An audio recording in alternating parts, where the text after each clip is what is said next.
Test, test, test, test, test. Test, test, test.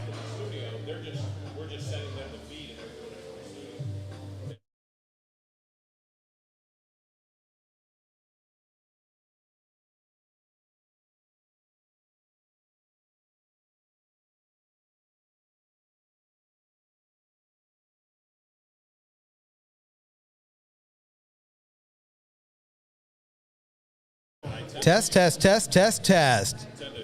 Test, test, test, test, test. Sign everybody up. Going live in about 8 big old minutes.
test, test, test.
Yep.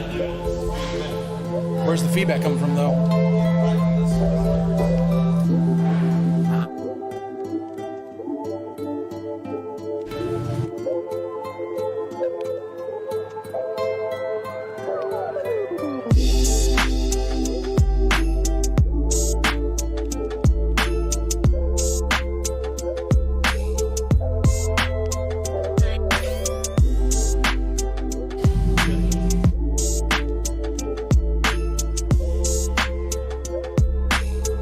Bear with us, folks. We will be live shortly. It's not a good party unless you're running a little bit late. Sign everybody up.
sounds without the music.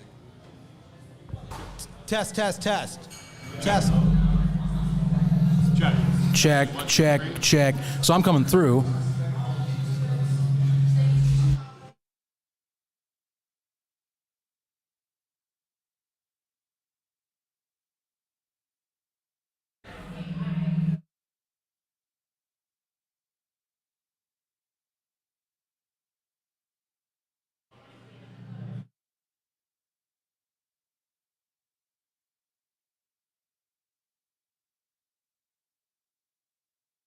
Yeah.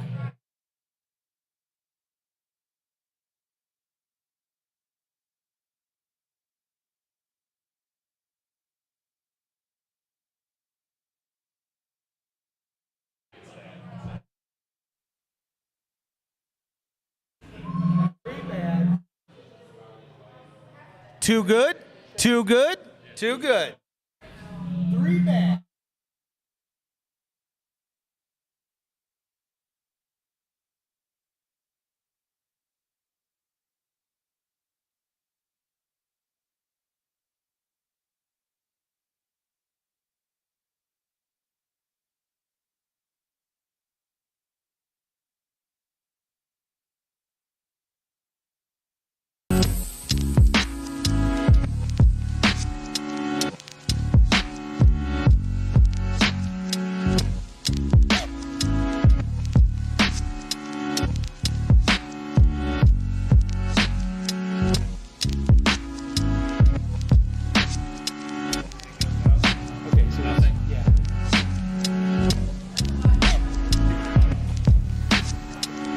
Is it working now?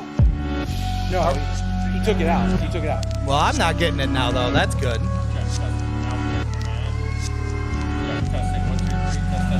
Oh, you're not plugged in. Into that one. Oh, you're not plugged in. Hold on.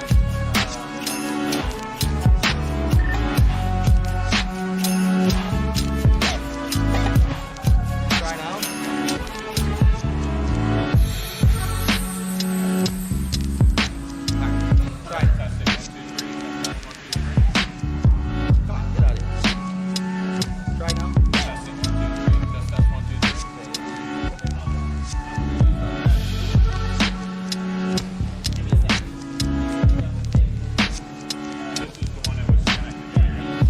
Hey, Ron.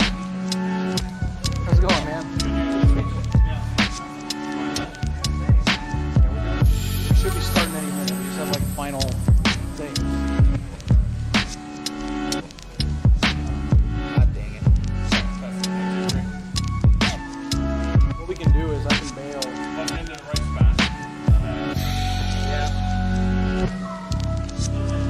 Vaughn, if this and this work, you just bail on this and then let's get off this. Okay. Because we need to get on. Yeah. So let me move this out. Just This is not the no. It is. It's in the 4. Oh, what is this for then?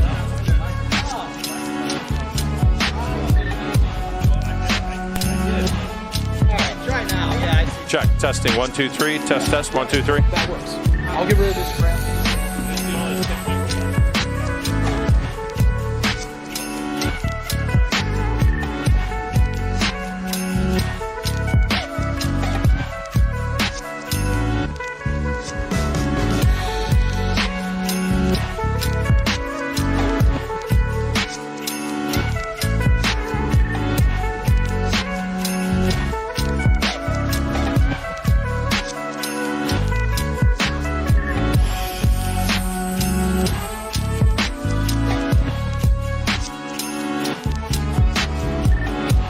All right, folks.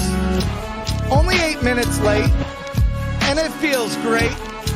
We're having a good time. You guys ready? Well, let me unmute you guys then. You good, Zach? I'm good. I'm good. We're ready. All right. All right. All right. Say some stuff. We're working on the fly here, folks. We're here at SpringStock. Who here is excited for the USFL? That's what I'm saying. That's right. That is what I like to hear. We're here live at Todd English Pub inside the Westin, across the street from Protective Stadium. Where is the party, my friends? In the pub. The party's in the pub. We thought we were going to be in the parking lot. Mother Nature said otherwise. We wake up today, the rain is gone, but we're still having fun. But I'm here with my man, Zach, as always. How you doing today, my friend? As always, I am doing amazing. I cannot believe it is finally the day, the inaugural launch of the new USFL here in Birmingham, Alabama, and I flew in late last night, and I'm just getting more and more of what I can get of the city, and by the end of the weekend, it looks like I'm going to be enjoying myself, because I'll tell you what, at least the league did a great job decorating this place up with their stuff and falling in love with the city. I love what they're doing with the crowd, and I can't wait to explore Birmingham further. Thank you guys for having us here. And thank you, Todd English Pub, for setting us up so late with the rain. That was a great audible, if anything. Awesome stuff. But we can't forget our friend over here on the left. You're right.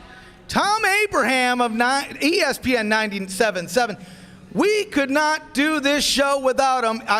Well, we could, but you wouldn't hear us because there would be no speakers. So sign him up. How are you doing today, my friend? Man, I am so stoked. I'm glad to be here in Birmingham. I'm glad the USFL is back. And it's fitting for it to be here in Birmingham, only because Birmingham has been home to every single professional league outside of the NFL that has ever existed. And I've been around a lot longer than you guys. I'm talking about going all the way back to 1974 when the Birmingham Americans were here in the World League. So it makes sense that the entire USFL this year, that every team in the USFL would play here in Birmingham. Across the street, Protective Stadium, absolutely beautiful. For me, it's the first time I've seen a stadium. And I only live a couple hours from here, but it's the first time I was down here to see this stadium. What a great downtown venue this is. Perfect size for this type of deal, and I'm stoked for it. We're ready to have some fun. It might help if I unmute myself. Right. But let's run down the deal. We have all sorts of guests. We have some giveaways. Here's the deal, folks. We got a Steve Young LA Express replica jersey from our partner over at Royal Retros. We also have 3 hats. We have a Bandits hat, a Stars hat, a Breakers hat. We also have a SpringStock shirt and a USFL Podcast t-shirt. Now, here's the good news, folks. For everyone here in attendance, you can win the jersey. You can win the hats. For the people that can't make it to Birmingham, I get it. I understand, but you got the grabs on the SpringStock shirt, the USFL Podcast shirt, and maybe we'll have some more goodies in there as well. It all depends. You know why it depends, Zach? Why is that? Because here's the deal, folks. All you need to do is hit that subscribe button, click the bell. It builds morale. Get signed up.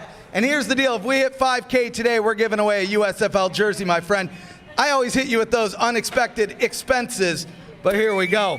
So keep me on my toes. That's what I call it. We're 12 minutes into this bad boy. I'm feeling good. I'm going to let you take charge on this one because my brain still hasn't settled down from us trying to figure everything out. Well, sure, let's do that. Let's talk here, Tom. You know, you and I have had plenty of conversations as of late on 97.7 on your show, the Tom Abraham Show, during the afternoon stretches there. I mean, where are you at now? I mean, it's been a ruckus, like 4 to 5 month stretch. June 2021. Let's remember this, folks. June 2021, Fox officially will announce this relaunch, this new version of the United States Football League. So less than a year, we're here. Now at ground zero. I'm just concerned. I mean, we're not going to have like the original USFL podcast come in here and put an injunction on us or anything like that. You know what I mean? I mean, some old dudes from '84, they're not going to come walking in here and slam us from doing the show. No, I mean, it has been amazing how fast this whole thing came together. It's also been amazing that how the XFL has kind of slow played it, which opened the door for the USFL to get in and do this. Now, I have some experience with this. I worked for the Alliance. I was the voice of the Birmingham Iron during the Alliance. I wanted to say Stallions, but Birmingham Iron during the Alliance days. And that was kind of rushed to the finish line. But the issue there was inconsistent funding. Right. Here you're talking about Fox. You're talking about $150 million that is earmarked for this league for the next 3 years. Daryl Johnson said this week, our whole goal, get to year 2 I mean, that's the goal, was get to year 2. What more can you ask? Yeah, exactly. So, and it's also a kind of a different deal because it is a single entity deal. Fox owns the whole league right now. They're in the process of vetting local ownership in various towns. We've heard about ownership possibilities in Pittsburgh. Yep. We've heard about ownership possibilities in Michigan. Birmingham, I'm sure, will step up. So it's going to have a different feel when they get to the point where these teams become part of their communities more so than they are now. Yeah, I think that's what a lot of us are waiting on. We want to, of course, year 1 is extremely important for this. I mean, many of us that I think are following this league, we've seen, like you're talking, the Alliance American Football alone, you have to have the proper funding. We learned that. But the football is good. Usually the football is right there. It's mostly about how the business behind the scenes is run, how funds are operated, and how you're able to get through and continue working to build your football league towards profitability. So, with the United States Football League, a lot of people, I think, with this new approach, when they said, we're going to do this in Birmingham, all 8 teams, we're not putting teams that are in the cities that we listed off with the new ones, because, again, remember, you got, I see people in the crowd, Michigan Panthers, we got the Houston Gamblers fans of the world right next to me here. Getting signed up, by the way. Of course. I see folks with Breakers gear in here as well. I'm pretty sure, and this is what I think I saw. I'm pretty sure I saw Kirby Wilson earlier today in here too with his Mueller stuff. But there's people with all sorts of things representing coming down. Remember, Fox sold tickets to people from all 50 states for this season. You will have someone from every state in this country coming to Birmingham, Alabama by the end of this 12-week stretch, or by a 10-week stretch. Yeah, and I think it was a great deal by Birmingham, a great investment for them to bring this deal here, especially with a brand new stadium that is perfect for these games. But let's make no bones about it. I honestly believe that this season, the next 10, 12 weeks, including the playoffs, is all about the promotion of the USFL to get the communities excited, to get these teams out to their communities, and for prospective owners to see what it looks like and so on. I think the football's going to be fine. I think ultimately the football will be fine. These teams have been together for a while. I got to be honest with you guys. I'm stunned that there are betting lines, and in fact, the line is moved in the General Stallions game for tonight, opening night. It was Birmingham minus 2.5. Now they're up to a 3-point favorite. God knows why. I mean, I have no idea why. But I think you handicap quarterbacks, and so I think when we look at the league, we look at who Jeff Fisher has brought to the Michigan team, and you look at what they have there, and with some guys that have some experience and so on, and a lot of excitement about Shea Patterson. But you look at Jordan Ta'amu down in Tampa Bay. So you look at where the quarterbacks are. I think that's what the handicappers are looking at. But you need this. At the end of the day, you need this. You need action on these games. Oh, yeah. Yes. Because with half the country now having legalized betting, come on, Alabama, get it done. But with half the country having legalized betting, this is a big part of why people are going to watch these games, because you want to have a little juice on the game, a little skin in the action. That's all. Absolutely. I'm with you on a lot of that stuff, that it's like, it's hard to gauge betting early on for these games, because with any spring league, yes, you can bring people in, you can look at trends, you can look at folks that work together, and a lot of the guys that are in some of these teams come from the spring league. For example, when Philadelphia was drafting, you have Bart Andrus, who has already been with the spring league. Guess who he drafted? His quarterback, Brian Scott. Guess who Brian Scott got him to draft?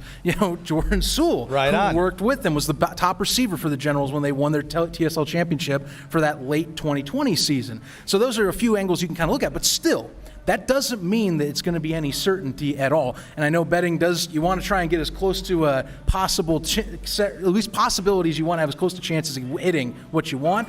Something to look at too, and I'll let Tom hit on this as well. Spring leagues generally hit the under. I was just going there. If you felt like you wanted to put a little jingle jangle on a game and increase your interest in it, I would take all 4 games under. All 4 games are in the 42.5 to 45 range.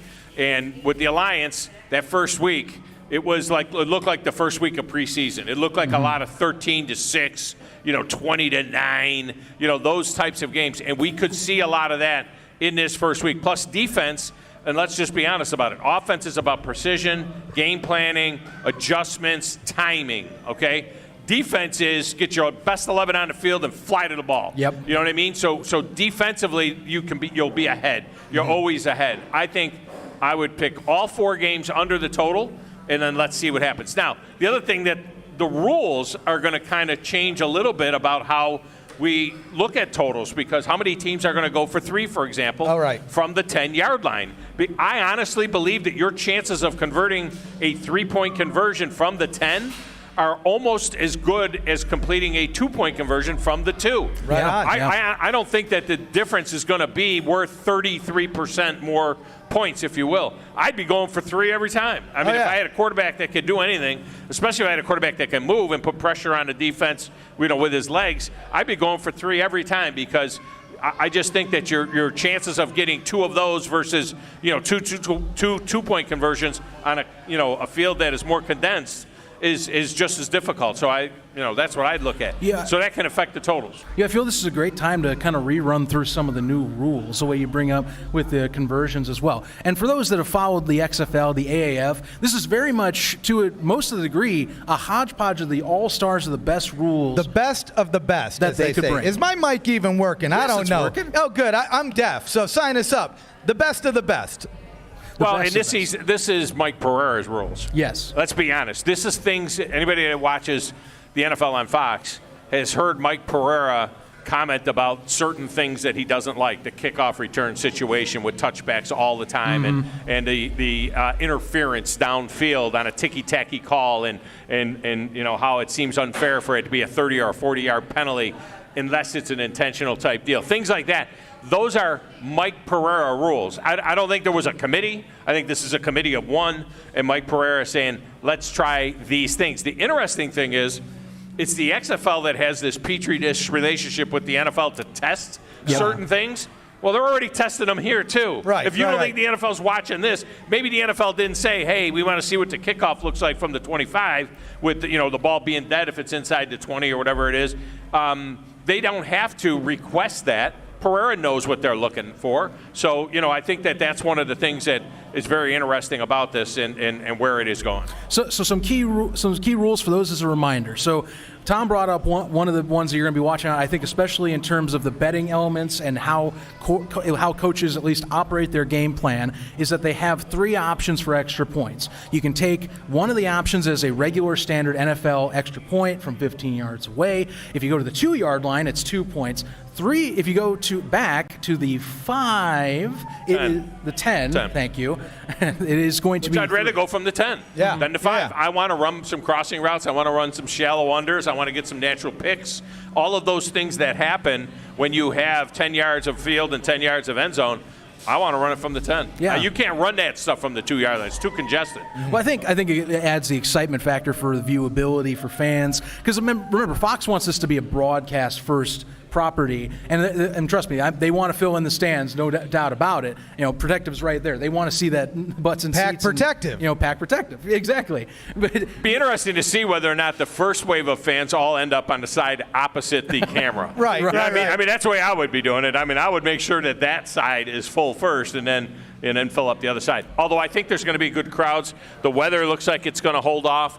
I think it's going to be good. I'm actually a little more worried about tomorrow with the triple header, but I think that the weather's going to hold off, and this town will respond. People will show up for this. Oh yeah, we were blown away coming into town, seeing how much USFL stuff's all over. I mean, the Sheridan's got a big banner going on. You got it over on the parking structure. Even the freeway has the red, white, and blue lights. We just saw it today. They got the balloons out front.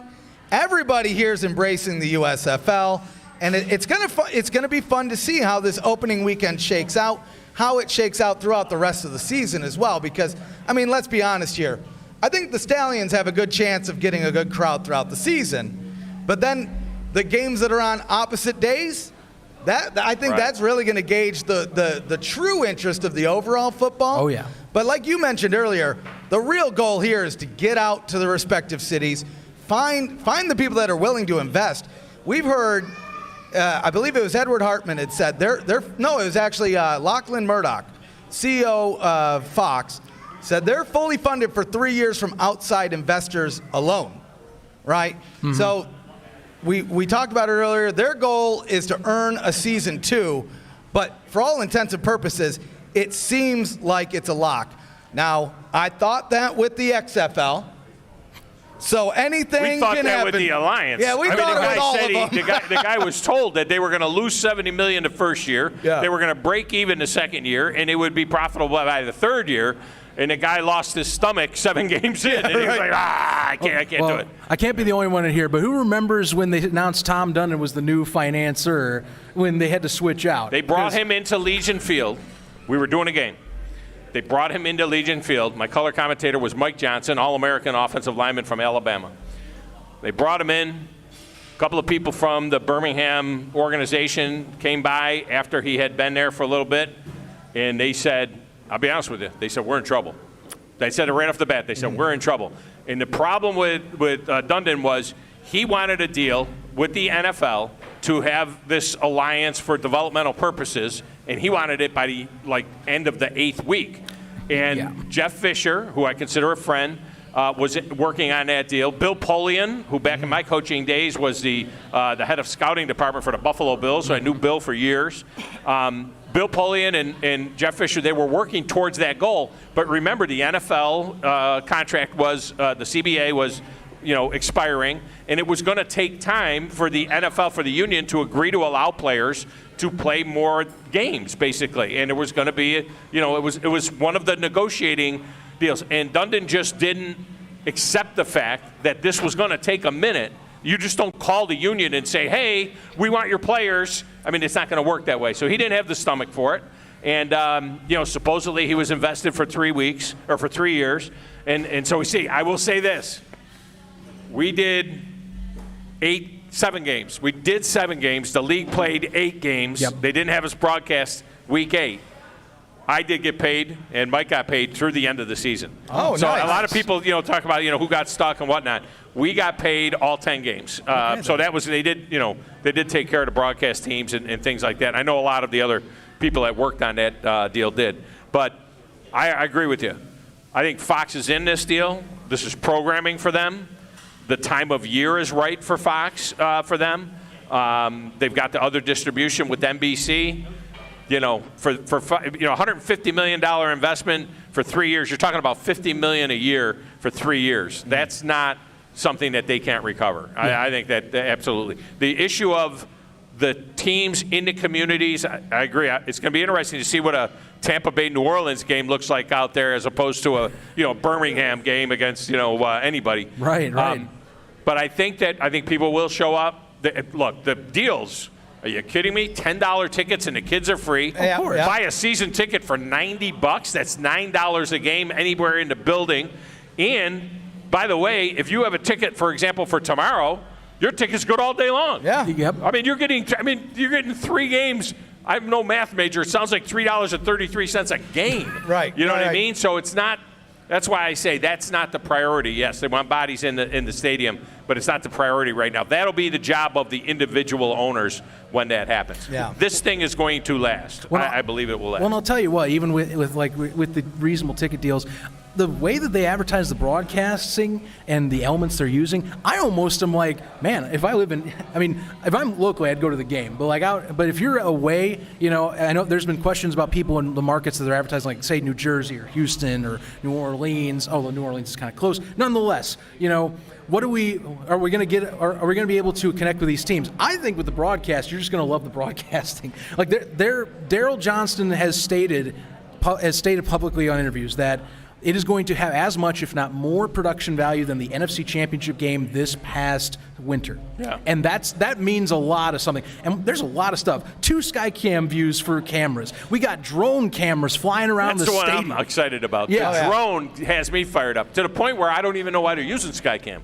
I'll be honest with you. They're going to have Skycam, but if you have a couple of drones going, you have so much more control, unless it flies into the third row or something that. I don't like that idea.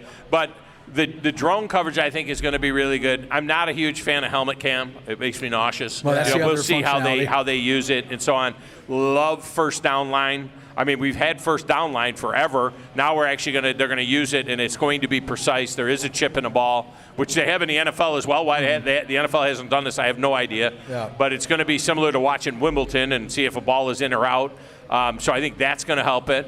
So all of those things, and one of the other things that I think should move things along is the eye in the sky referee. Yes. The fact that they're watching the game at all times, similar to the SEC, they're watching the game at all times, and if they see something, boom, they communicate immediately with the referee and be able to tell the white hat, oh, by the way, that guy was out of bounds. Right. Over with. You don't have to run over to the little screen and drop a quarter in and wait for the commercial to play. And it's going to be instantaneous. I think that we'll have that, and they'll be able to fix stuff. Right, and they restricted challenges for coaches because they have that. Yeah, so that is the thing. They're leaning on this. And Mike Pereira, this is kind of, for him, it's going back in. He gets to, as he stated, he gets to kind of be back in the main offices because he does more of the broadcasting anymore for Fox. But now he's, again, head of officiating for another league. He gets to jump in and essentially construct this the way he wants, and he gets to operate it on game day as well.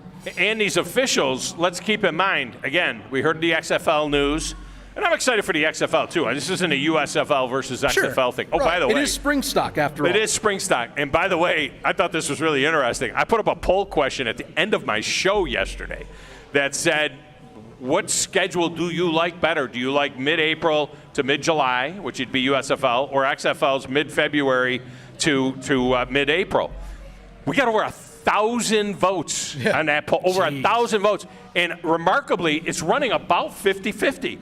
And a lot of people are saying, I don't care, I'm going to watch the one and then I'm going to watch the other. It's perfect. It's 20 weeks, in a row, which is fine. We'll see. But, I think that's a big part of it. But it goes to the interest, that you're seeing in the game when you see that kind of a normal poll question we put up might get 200 or 300 responses. This thing is closing in on 1,100 responses right now. Well, people are jived up about spring football, right?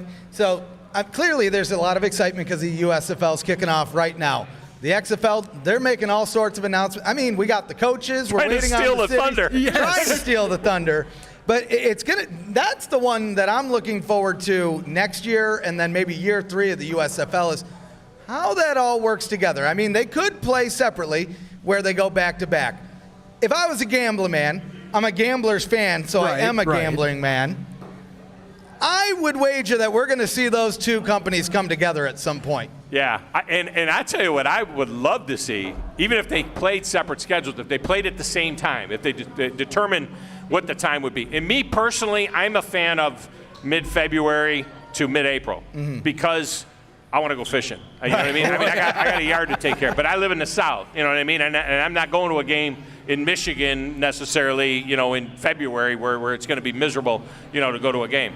But, I like that earlier schedule. But I love the idea of them playing separate schedules at the same time of the year and having a championship game. Yeah. That's what I want. I want to see the XFL, USFL Spring Bowl. Spring Bowl, bring it on. That's what I want to see because that would create so much buzz between the fans of the two leagues. There'd be competition between the two leagues as to what was better, and it would, harken back again.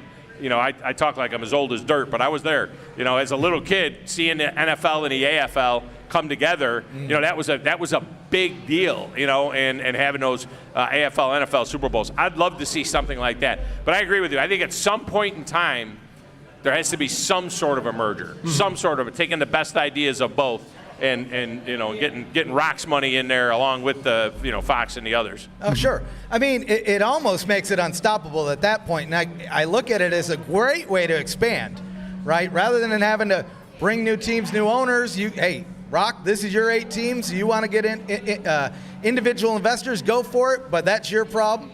We're kind of merging together. It's going to be interesting to see, but I think after 3 years, if both these things are still around, we're going to see those conversations. And I think you need involvement from the NFL at some point. Yeah. You know what I mean? At some point, I want to see that kid that's the third-string quarterback for the Cleveland Browns playing and getting some snaps. I want to see those offensive linemen who get no snaps getting some snaps. I think that the Lions had the right plan. They just had a terrible way of executing it. Yeah. But I don't think you compete with the NFL. I think the NFL right now is used and abused the college system as a minor league. There are a ton of great football players out there. I try to remind people all the time, and they say, college football snobs. I call them SEC snobs, and I'm one of them. But I'm just going to say this. There's only a few people every year Alabama might have, and they're at the top of the food chain. Every year Alabama might have 6, 8, 9 guys get drafted into the NFL. The rest of the SEC might get a total of 30, 40 guys that get drafted out of all of the teams, 50 guys that get drafted in the NFL. Where are all those other players? If we enjoy watching college football as much as we do on Saturday, how in the heck are you not watching this? Because this is better. This is somewhere between the best college football and the NFL. Exactly right. That's what I've never understood about people that don't give spring football a chance. Is you brought it up. You watch college football. College football's entertaining. 90% of those guys aren't in the NFL. I mean, there's thousands of guys that after the draft. More than 90%. Oh, yeah. It's Stetson Bennett will be playing in the USFL in 2 years. You know what I mean? I mean, where does Stetson Bennett going? If he wins a national championship for Georgia, you wouldn't watch that? Of course you would watch that. There are just so many players that are out there. But it would be really cool to, at some point in time, not just be using it for the NFL to kind of – both leagues are using NFL officials. The NFL or the officials, the 38 or whatever officials that are doing USFL games, of them, I think it's like 90% of them are in the NFL's developmental program. There was that big announcement made by the XFL that they were going to use developmental officials. Well, the USFL is already doing that. Right. So both leagues are using quality officials that are college guys that are in the process of making that move and being evaluated by the NFL. There are several, because I looked at the list of officials, there are several that are officiating in this league that have already had some NFL time and maybe, fell off the bottom of the list. But ultimately, I think having that play, give each team, each NFL team being able to assign, say, 4 or 5 players off of their 80-man roster, their summer roster, I think it would be outstanding. But it will stand alone. Look, I was there in 1984. I was a big fan of the USFL in 1984. If they didn't try to move it to the fall and fight with the NFL, they're still playing. I honestly believe that. I believe that there was a place for it. I mean, those games were packed. They were exciting. They were on ESPN. It was perfect timing for ESPN to get involved. You're right. It was great programming for them. So I think if this is handled properly, there's a place for it. And we got legalized gambling. I'm telling you, man. I'm with you gambling there. is a big part of this. We need to legalize gambling in Alabama. And if there's any Texan politicians, sign me up in Texas as well, because I'm losing all sorts of money here, guys. I could be making money on these wagers. Under. They're take the under. Take the under in all the games. It's funny. I don't know who's winning, but take the under. It's funny how I'm the one out of you three sitting here, Indiana somehow legalizing it, and I'm the guy that doesn't really do betting. Hey, I'm going to start sending you my notes and a PayPal you some money, and wink, wink. And I had handicappers that come on my show. I got a regular list of handicappers that come in because we do make sports betting a part of the show, and 2 of them contacted me and said, "What can you tell me?" I said, "I can't tell you anything." "Oh, come on, you're down there. What's going on? Give me an idea." So I got a release. I got customers that want to know, they want information on what's going to go on these games. I said, all I could tell you is go back and look at quarterback play and look at the coaches and look at the TSL, the Spring League, because this isn't like this hasn't been going on for 7 years. Yeah. I mean, people say, "Oh, will it last?" The Spring League's been around 7 years. This is the Spring League in USFL uniforms in Birmingham, okay? So a lot of these guys, coaches and players, come out of the Spring League, so they've been already doing this. So if you were looking for a handicapping edge, do that. But there was nothing. They didn't let us see these preseason games. There was no tackling in those preseason games. Those were mostly preseason for the TV broadcast. So we don't know, and I wouldn't get too excited about what we see this weekend. I always have the rule of 3s.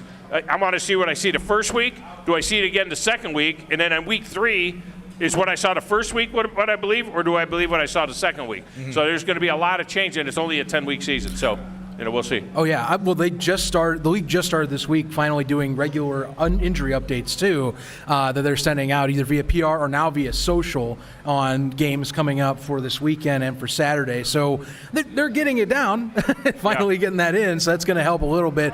And even like the starting quarterbacks, I know that some of those are up in the air, or were up in the air more. So we got a little bit that said that things have changed. For example, the Generals tonight, that was a discussion. Ben Holmes was drafted number 1 overall by New Jersey. He had a fractured toe that knocked him out, so they brought Luis Perez in. And for folks around here, you know who Luis Perez is if you like Birmingham Iron. My guy. I'm just saying. Dude's been great for these leagues and has been a consistent, good, solid presence. And now he's going to be there with the Generals with Mike Riley. Folks were wondering if DeAndre Johnson was going to take that start, but we understand it's Perez that should be starting this evening unless things go crazy, or it's 2 QBs. But at the very least, Perez, we understand, should be taking the first snaps of the game. Luis is going to think he died and went to heaven when he comes out on that field. Oh, he played his home games over at Legion Field, which we jokingly say you got to shoot your way in and shoot your way out of Legion Field. I know there's going to be like 11 games over there, but they better be daytime games. That's all I got to say about Legion Field. The old gray lady, it was exciting for me as a longtime Alabama fan and as somebody who broadcast tonight. It was exciting for me to broadcast games from Legion Field because of the history of Legion Field.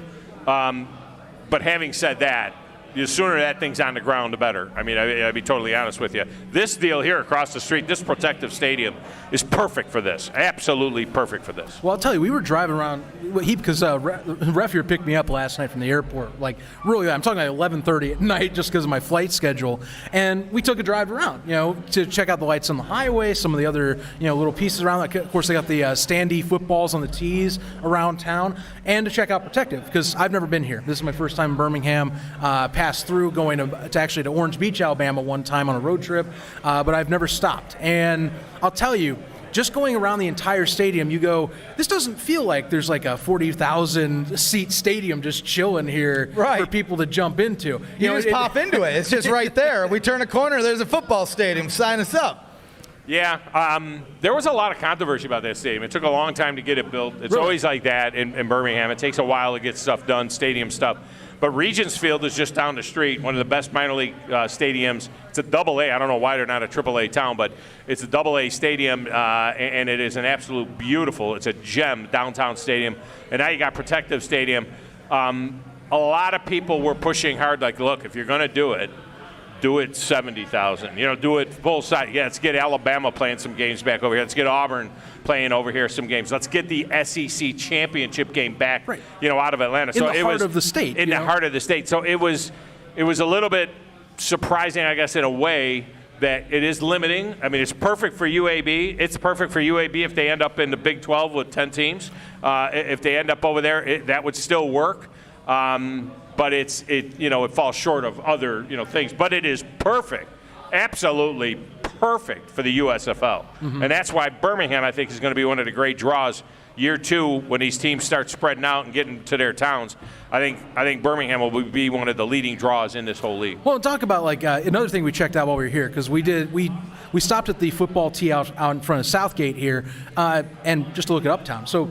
We're right here at Todd English, of course, but I mean, you got plenty of venues right across the street you can go to alone. I've already talked to several people they found private or the green lot over there where we're supposed to be that, there is tailgating and people are getting out and there's places to be. Like it is a hub to do stuff. It's kind of like at Truist Park, in Atlanta, where they have that whole battery downtown there and they built it all around it. And there's going to continue to be growth down here around this stadium. There's no doubt about it. And the Uptown thing is really cool. All this growth that's going on down here is really neat. The BJCC has undergone a facelift as well. I mean, this is a great place to have it. There's no doubt about it. For the hub of the league, this is a great place to have it. Absolutely. I cannot wait for tonight's game. Which speaking of, might as well. I got to ask you here. Yeah. So. We got the rosters and everything. Right. And for yourself, I got a main question. Who are some players you like from the draft that you're like, I got to see these guys hit the field. I want to watch them explode. I'm excited to see what Alex McGough could do for Birmingham. I mean, he was a draft pick of the Seattle Seahawks. He bounced around in the NFL, so I'm looking at that. Paxton Lynch is one that kind of really intrigues me because this was a first-round draft pick in the NFL that got paid big bucks. And who knows what happened there. I missed on him myself. I thought coming out of Memphis that he was going to be a stud. They have Shea Patterson there as well. It'll be interesting to see how he develops. But, you got to kind of go deep into these rosters. It wasn't a scenario where there were a bunch of names of guys that we knew that were necessarily named guys. What I did was I went down and looked at Birmingham Iron guys. Oh, okay. And I saw a number of guys that played, for the Iron. There's a tight end, and now his name just jumped out of my head. But there's a tight end that was really good for the Iron that is on one of these rosters. I want to see what Luis Perez can do. But, the key is going to be how these guys gel together. And I'm really looking at the staffs, the coaching staffs. And that's because I'm an ex-coach, but I'm really looking at how these coaching staffs work together. Skip Holtz being here, Jeff Fisher. I joked with Jeff, is Jeff Fisher the coach of the Michigan Panthers if they're actually in Michigan? I don't know. You know what I mean? I mean, the fact that he can do it all here, is an interesting thing. So, but I'm very interested to see how these staffs work out. I want to see what Kevin Sumlin, can do in Houston. And that's going to be a hot spot. That's a battleground right now for spring ball. Oh, yeah. You know what I mean? And I'm with you on the Gamblers. I like the Gamblers, too, because I was a Jim Kelly fan back in the day. And the play of the Houston Gamblers, the original Houston Gamblers, it was so much fun watching those guys play. And they put a bunch of guys in the NFL, so it'll be interesting to see. They could have stuck exactly with their uniform or what it was back then, and I would have been happy. They tweaked it a little bit, this go around.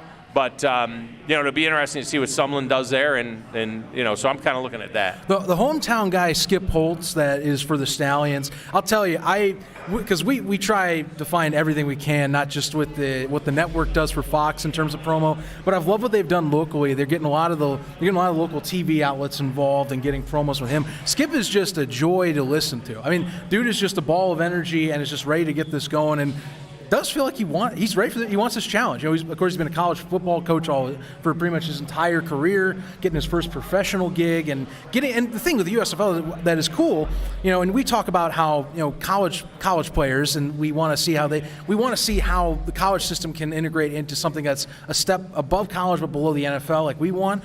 And in terms of coaching of the USFL like this, he gets, I think, the best of both worlds, because you are evaluating like you are a college coach. You're getting these guys fresh, but you also have to operate like a pro team, and he has to work general managerial duties. Does get an assist from, of course, player personnel folks, but he has a little bit more on his plate with a less bit staff. If you like the challenge like he does, I think that's kind of fun to see how it all gets tackled that way. Well, it'll be interesting with the NFL guys, Todd Haley and Jeff and the other guys that have NFL experience. They know what it looks like. Yeah. They know what it's supposed to look like. Right. So they can develop these guys that way. Now, I know for a fact that Jeff has been very disappointed not to get interviews. He's been wanting to get back in. He is not. He's my age. He's 61 years old. He's not a old guy by any means. He has a winning record, albeit very close to 500. Everybody always jokes. We've heard the jokes. Trust me. Believe me. Jeff will go 5-5 in this league and somehow get in the playoffs and do something. But and he'll go for everybody's saying Jeff will go for 3 all the time, because that's what he went for 3 kicking the ball all the time in the NFL. So he'll go for 3 probably after scores. But it'll be he's a guy that wanted back in. It'll be interesting to see whether or not guys get pigeonholed. I did arena football for 11 years. Ooh, so I've been okay. a big arena football fan. In the heyday of the AFL and the AF2, I was doing games as a play-by-play guy. I loved that game. It was the Steel Dogs in Birmingham here, is that right? Steel and the Tennessee Valley Vipers and the Steel. I mean, there were 15,000 people across the street at the BJCC when that thing opened up. Yeah. And I was the voice of the Tennessee Valley Vipers. I was the voice of the Florida Firecats. But when I was at both of those teams sold out their buildings in the AF2 every night. And then eventually the Tennessee Valley Vipers became the Alabama Vipers, moved to the AFL, and I did their games then, and the crowds continue to be tremendous. But those coaches, it was very, very rare to do what Jay Gruden did. To get, Jay Gruden was pigeonholed for years. If his brother's not John Gruden, I don't know if he can get to the field game. Man, I don't know that he could have gotten back to the field game.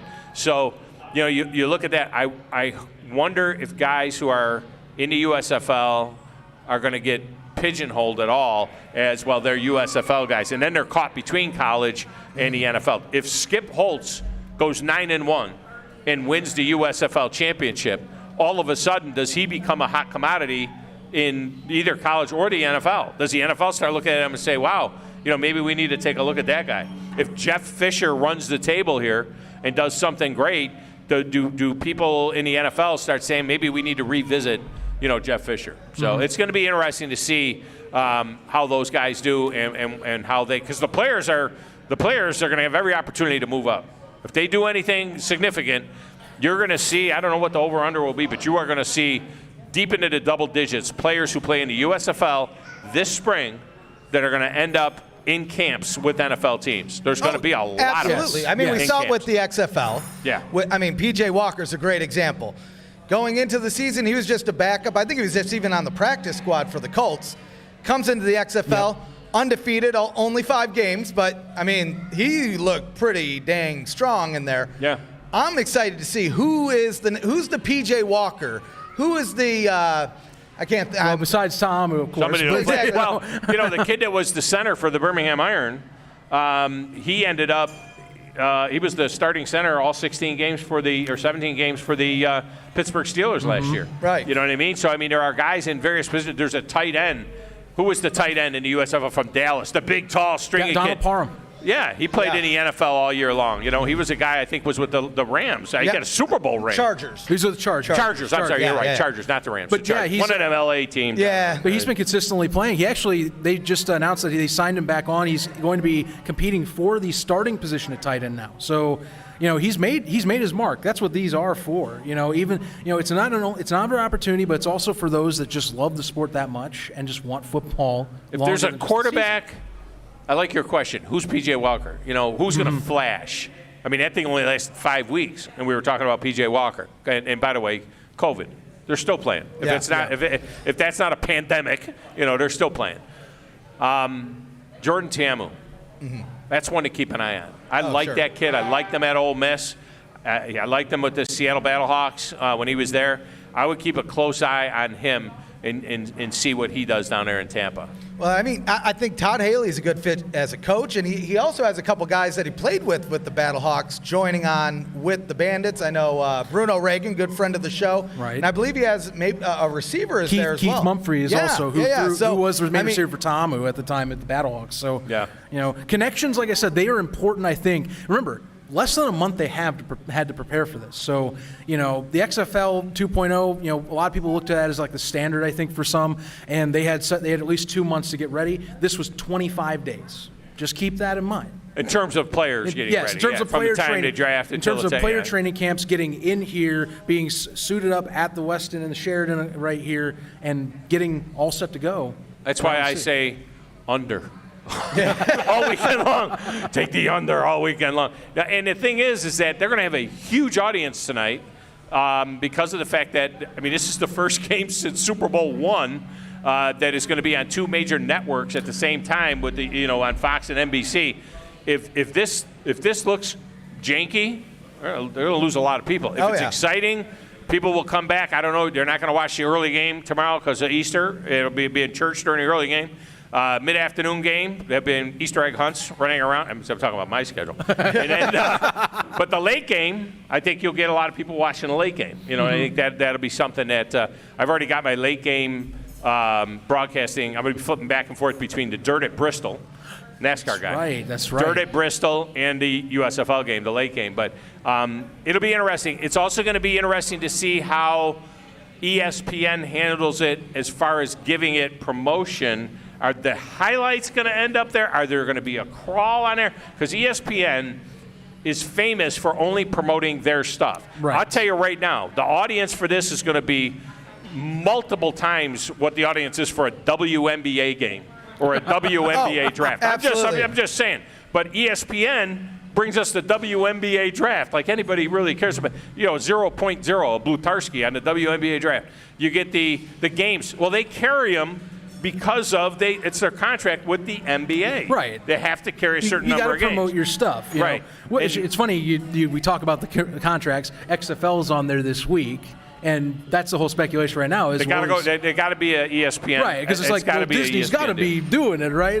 That's what everyone's thinking. And probably CBS will be involved in it. But it'll be interesting to see how ESPN treats it, whether they give it the equal ability. Remember, you didn't even know arena football existed Then all of a sudden it got on ESPN, near the end there. And all of a sudden, there was the arena scores on the crawl. Right. And I'm like, oh, I see how it is. If it's your property, it's going to get promoted. If it's not, especially if it's a competing property, it won't. I guarantee you at foxsports.com, all over it is USFL. Go to ESPN.com, it might be over here a blip on the side.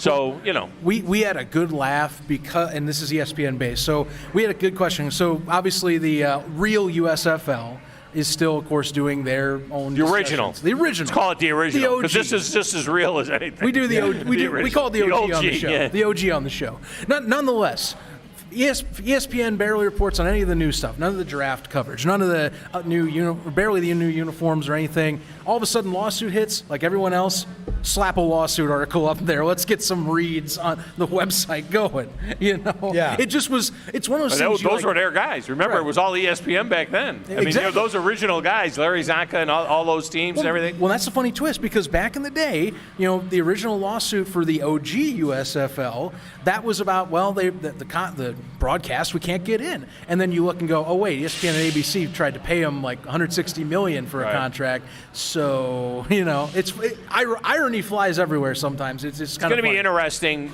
There is some merit to what those guys are saying, in as much as that this league, there's no doubt, is playing off of the nostalgia. I mean, when I heard Tampa Bay Bandits, Houston Gamblers, Birmingham Stallions, that means something. There's no doubt. That gave it kind of like instant juice. That USFL logo is fantastic. Oh, yeah. You know what I mean? So it kind of gave it instant juice. However, those guys did give up the league. They gave up the rights. And something happened in 2011 where Fox and this group or some group got control of those logos and names and everything else. I don't believe, and the judge's comment, everybody feels like they won on that deal because there's no injunction, and then the old guys say, well, this is good because the judge recognized the fact that we might win that case. All that just has to be a check. At the end of the day, that has to be a check. They're not going to change the names. Nope. They're not going to change the uniforms. They're going to write a check to somebody. Right. And that's what this is going to come down to, is they're going to get a piece of the action. And so be it. If that's what it takes for the old guard to get a piece of the action, then give them a piece of the profits, because we know that there might not be any for a couple years. Right, and that's going to continue because the injunction was denied. However, there was in the write-up for this entire injunction proceedings that the discussion is around that they could possibly win a trademark battle. Now, what does that mean? We're going to have to find out later.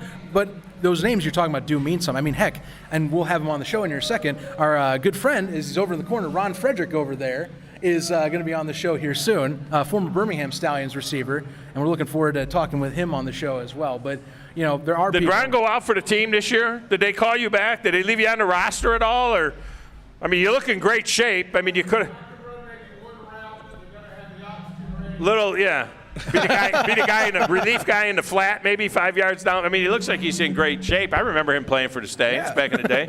But yeah, and he's got old school Stallions gear on there too. I think that's old school That shirt is probably older than some of you guys. Got the archway, Got the old arch. Yeah, I love what they did with the Stallions logo. I love the update. In fact, most of the updates I really loved. I mean, I think they did a great job with that. They didn't go too overboard. No. They kept the original feel, just made it a little bit more modern. They didn't make the uniforms look hokey either. That's what I was afraid of. They look like football uniforms. Mm-hmm. I mean, today, even in the NFL with Seattle and some of the other teams in their uniforms, whatever the Rams are doing with the fading numbers and everything else, that's hokey. That's and then remember the Jacksonville Jaguars with the helmet that looked like they were wearing their helmet when they were doing a cookout and it fell off into the fire. The front was all black and the back was all gold.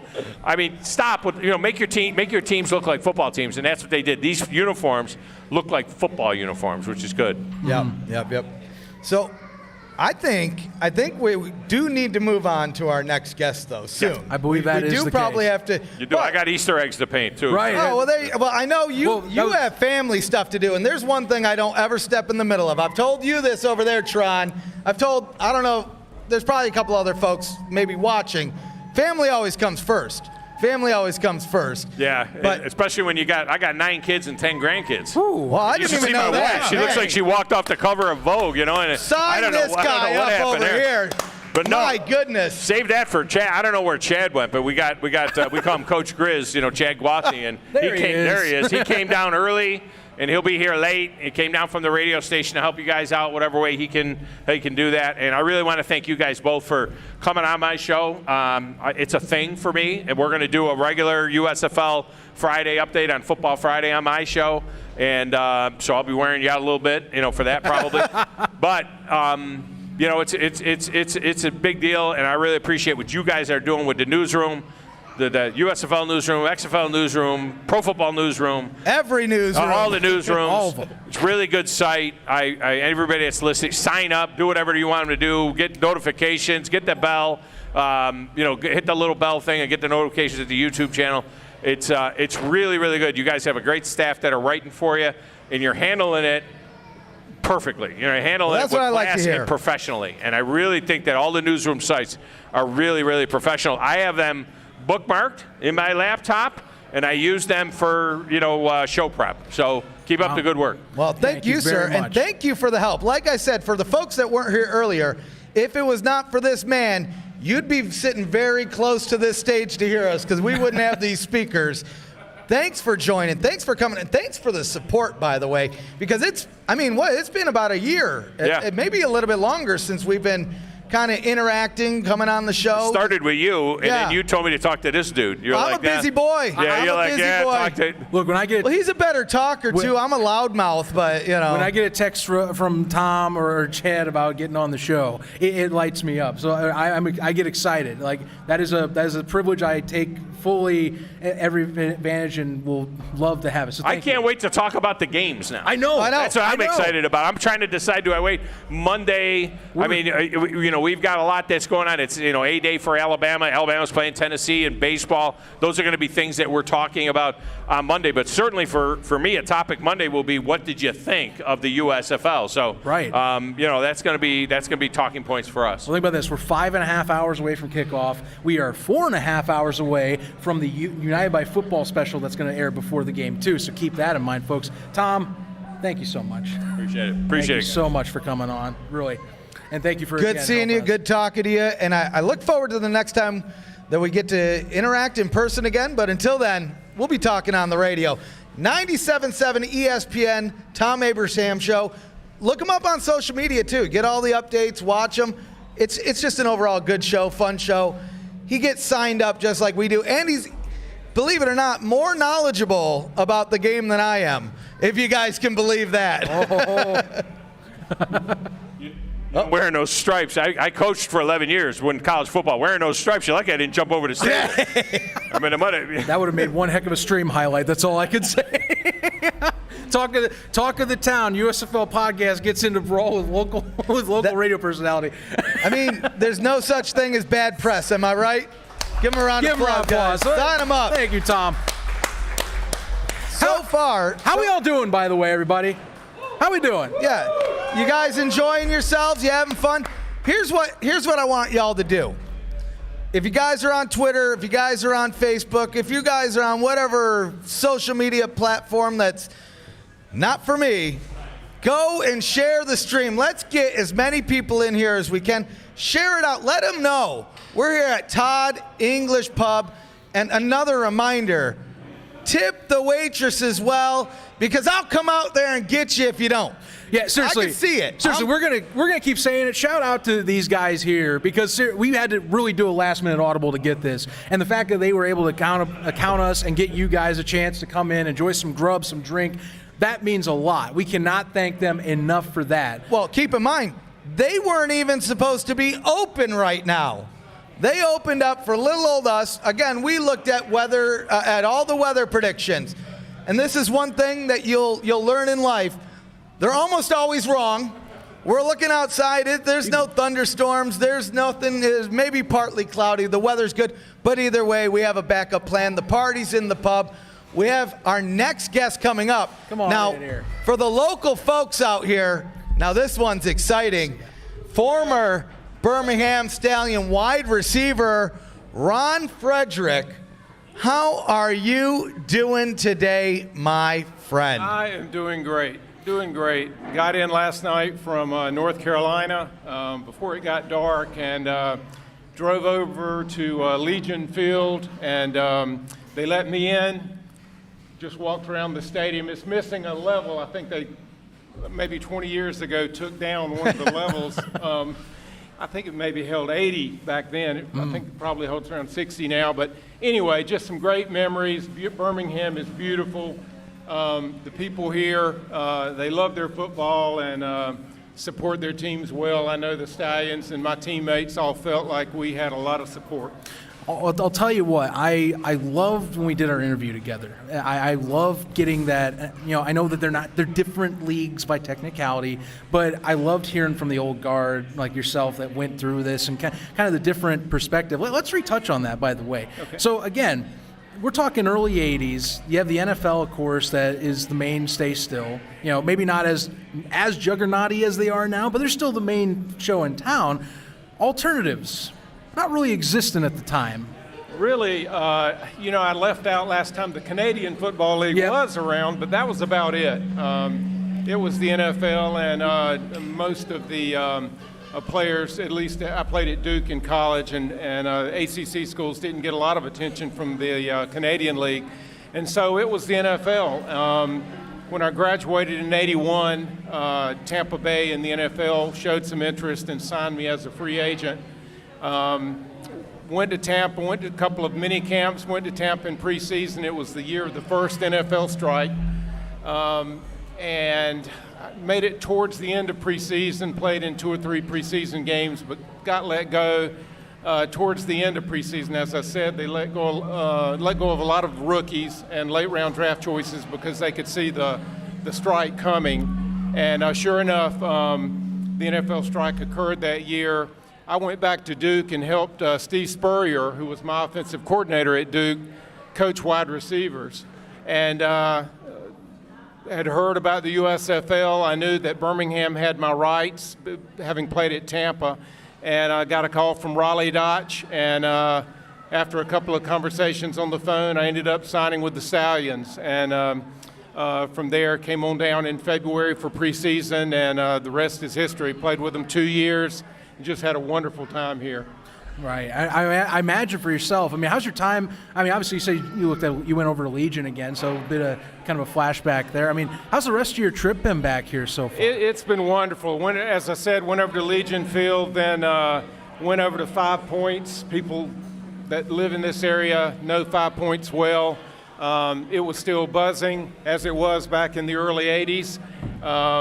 Went up near Red Mountain, which is has the statue of Vulcan. As everybody knows, Birmingham used to be the Steel City of the South. Yeah. And the statue of Vulcan, from there you can look out over the city, and it's just a beautiful view at night.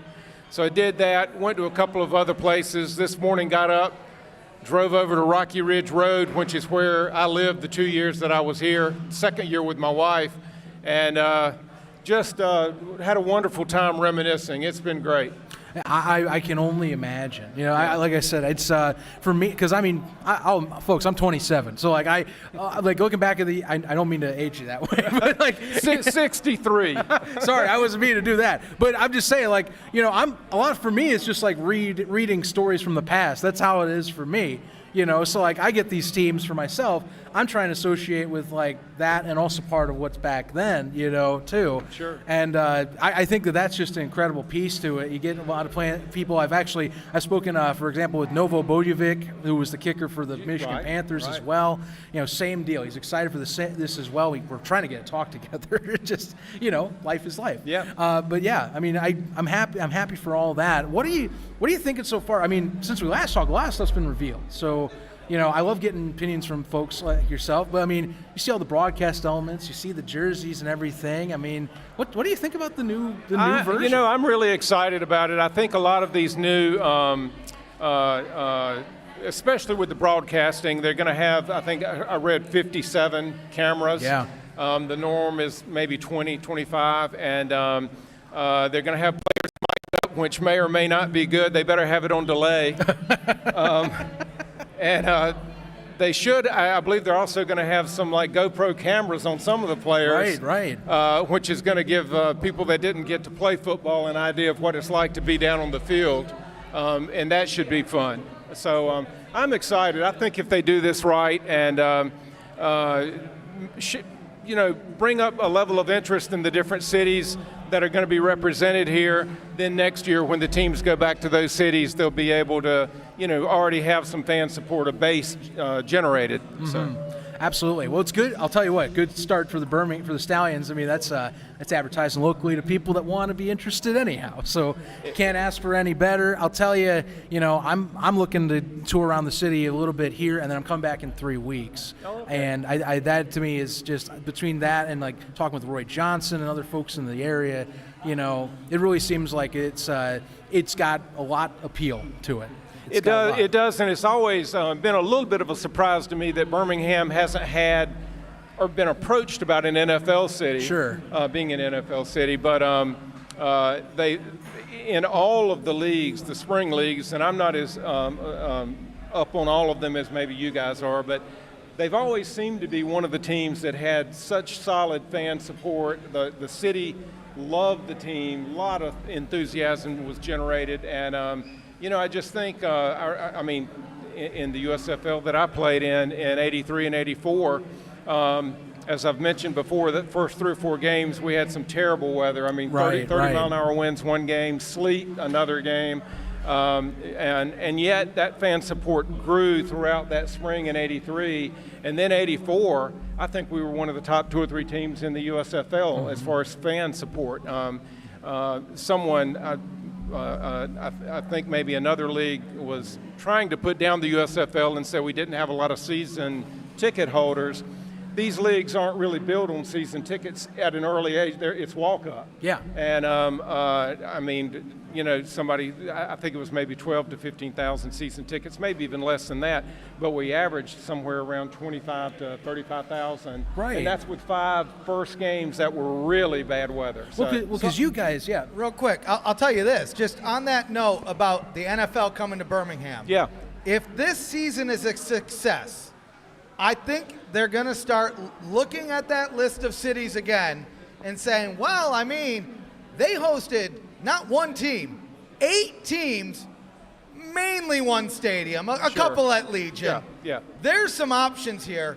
And, just the fact that we have a decent crowd here for a podcast talking about the league, I have a feeling that tonight the attendance is going to be pretty good. With Fox in the building, Fox is working with the NFL. The NFL's here with their officials. The eyes are on the game. This is Birmingham's time to shine. And I agree. I'm glad that we could all be a part of it. There you go. I'm glad that you could be here with us. Oh, See, I'm me waking too. up now that I got the water. I just need to replenish myself. Chat was saying, ref looks tired. Get over it. What's the word? FOMO, fear of missing out. Exactly. I think the NFL may have a touch of that if this league really kicks off the ground well. Mm-hmm. And we have a lot of fan support. Obviously, may not be as much support for the teams that are not Birmingham or Birmingham games, but if they can develop a big TV audience and generate a lot of media, I think next year it could be off and running. So. I think so. As we've seen, it looks like the league is funded for at least 3 years, partially from Fox and outside investors. That's way ahead of where we've ever been with any of these spring leagues. Let's be honest here. Yeah, sure. What are the 2 things? Broadcasting and money. Fox has got that covered. I'm going to put out a guess and say Fox TV isn't going out of business anytime soon. So the broadcast is good. The money's good. As long as the product is good on the field, they have, it's their game to lose. I agree. Back in with the original USFL, we had ESPN, and they did a good job, but they were in their infancy, really. The teams were owned by individual owners in every city. Birmingham had a strong owner. As a matter of fact, I remember they asked him the first year, how long can you support the Stallions if they're losing money? And he said, throughout the rest of my life. Oh, okay. And then the savings and loan disaster occurred, right. Which he owned all of those in Ohio, and he pulled out. And so, but Birmingham did a great job, and I've mentioned this before. Yes. Our president, Jerry Sklar, with the community, got the minority owners and the city of Birmingham together, and they came right in and supported the team. We didn't miss a beat. We didn't lose any of the great amenities we had already. there was no issues with salary, payment, that type of thing. Some of the teams didn't have that luck, but Birmingham just did such a solid job with their team. When you jumped right to what I was going to ask there was like, and also just that anecdote about how the team kind of, even with the owner having to back out, like the community's getting it and realizing like this is something we want.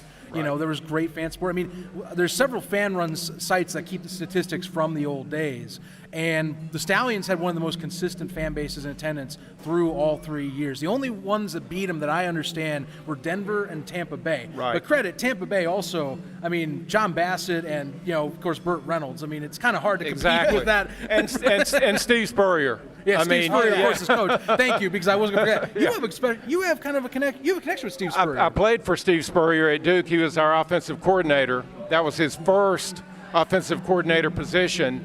And our head coach, Red Wilson, just basically gave him the reins. And Spurrier was unbelievable. If we lost, it was 42-38. It's an exciting game. We threw it 40, 50 times a game.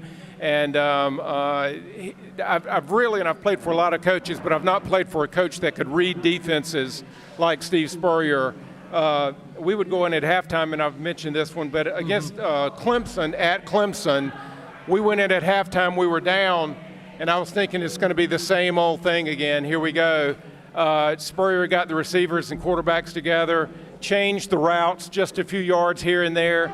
We went out in the second half and went up and down the field against Clemson, beat them 34-17, I believe, in Death Valley. And the following year, Clemson was national champions. So gives you an idea of the kind of quality of team that they were. And but Spurrier was just fun to play for, offensive coordinator, and then, of course, went to the USFL, came back to Duke as head coach, then went to Florida as head coach, won a national championship. Right. Now, we do have a question in the chat from our good friend Dave Smith. Good buddy from Facebook groups. Yes. He wants your take on Skip Holtz. What's your thoughts? You think you're going to run the team well? Going to have some problems? What are your thoughts here? He's certainly got the pedigree with his father, Lou Holtz, being successful at Notre Dame and South Carolina too, I believe. Yes. And Skip, where Skip's gone, he's been successful. After a while, it has waned a little bit at a couple of locations, and of course he's then made a move. But I think he's got a good offensive mind. I know one player that played for him at East Carolina, I believe. He's my daughter's age, and he thought the world of him. Said he's a player's coach. The players really seem to like him, and a lot of it will, it's going to be obviously the kind of job he does. But I found in my playing years and thereafter, so much of it is based on the assistant coaches that these head coaches bring in, because it's going to be that offensive coordinator and defensive coordinator that are going to be running those offenses and defenses. Sure. And, if he's got some good people under him, I think Birmingham can be very successful, and I think he does. Oh yeah, think about. We realized this going in.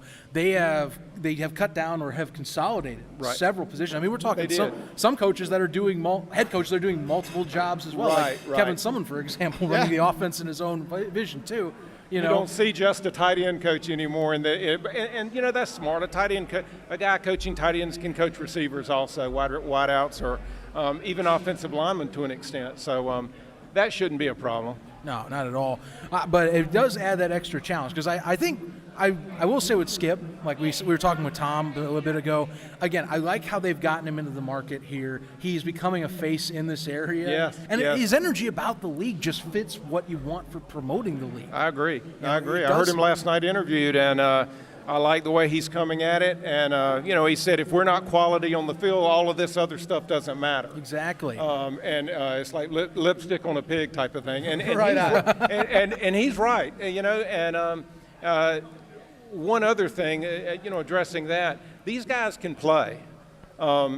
Even at the NFL level, other than the superstars, all those other guys you see out there playing, there's not a big difference between those guys and the guys that don't quite make the team. No, sure. I read the story of Tiki Barber. I think he was like sixth string for the New York Giants.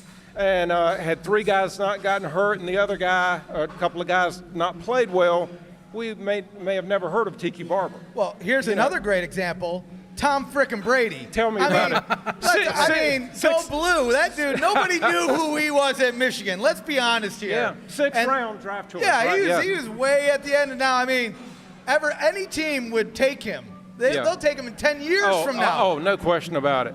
No question about it. And coaches, they miss. I mean, they miss sometimes, and they know it. And you can't see it all in a combine. Tom Brady. Right. So there are these guys out there, and I sure hope Birmingham's got a bunch of them. I hope the whole USFL has a bunch of them that have the talent. They just really weren't put in the position to be able to show it in a game. You know. I think we'll absolutely see it. We were talking about that with Tom earlier. Like, who is going to be the PJ Walker of the USFL? Yes. But even looking forward, like, we're going to see, quote unquote, the PJ Walker, the receivers, the defensive guys. There's going to be some standout guys that maybe you knew a little bit about, or maybe you didn't know so much about, but after week 4, week 5, everybody's eyes are going to be on those players. Wait, okay, there they are. They're getting that ball. Oh, yeah. And that's what's going to be interesting. And I love, this is what I love about spring ball, is then seeing those guys move on. Because we were talking about Donald Parham with the Chargers. Yep. Dude was a stud this last year. Yeah. Now he's in competition for starting role. Yes. And I mean, you got to start somewhere. With college, like we were talking about earlier, thousands of guys don't make it that can still play. College ball is entertaining. There's no reason spring ball won't be entertaining. We've seen it be entertaining in the past. And I'll say this, just from what we've seen the USFL working on, the overall package is looking good. So, yeah, I think maybe some of the early weeks, some of the gameplay is going to be a little slow. Teams still kind of gelling. But by that week 3, I think we're going to be easy sailing. I agree. And then we're going to know those teams that, at least the top 4s, that, okay, this is the one to watch. I agree. And offenses are generally slower to get there compared to defenses. Right. Like you said, we may not see these wide open offenses until 2 or 3 weeks into the season really at their best. But I think, the key is just sticking with the plan, making the right decisions. People got involved in the original USFL and changed the plan. The original plan was wonderful.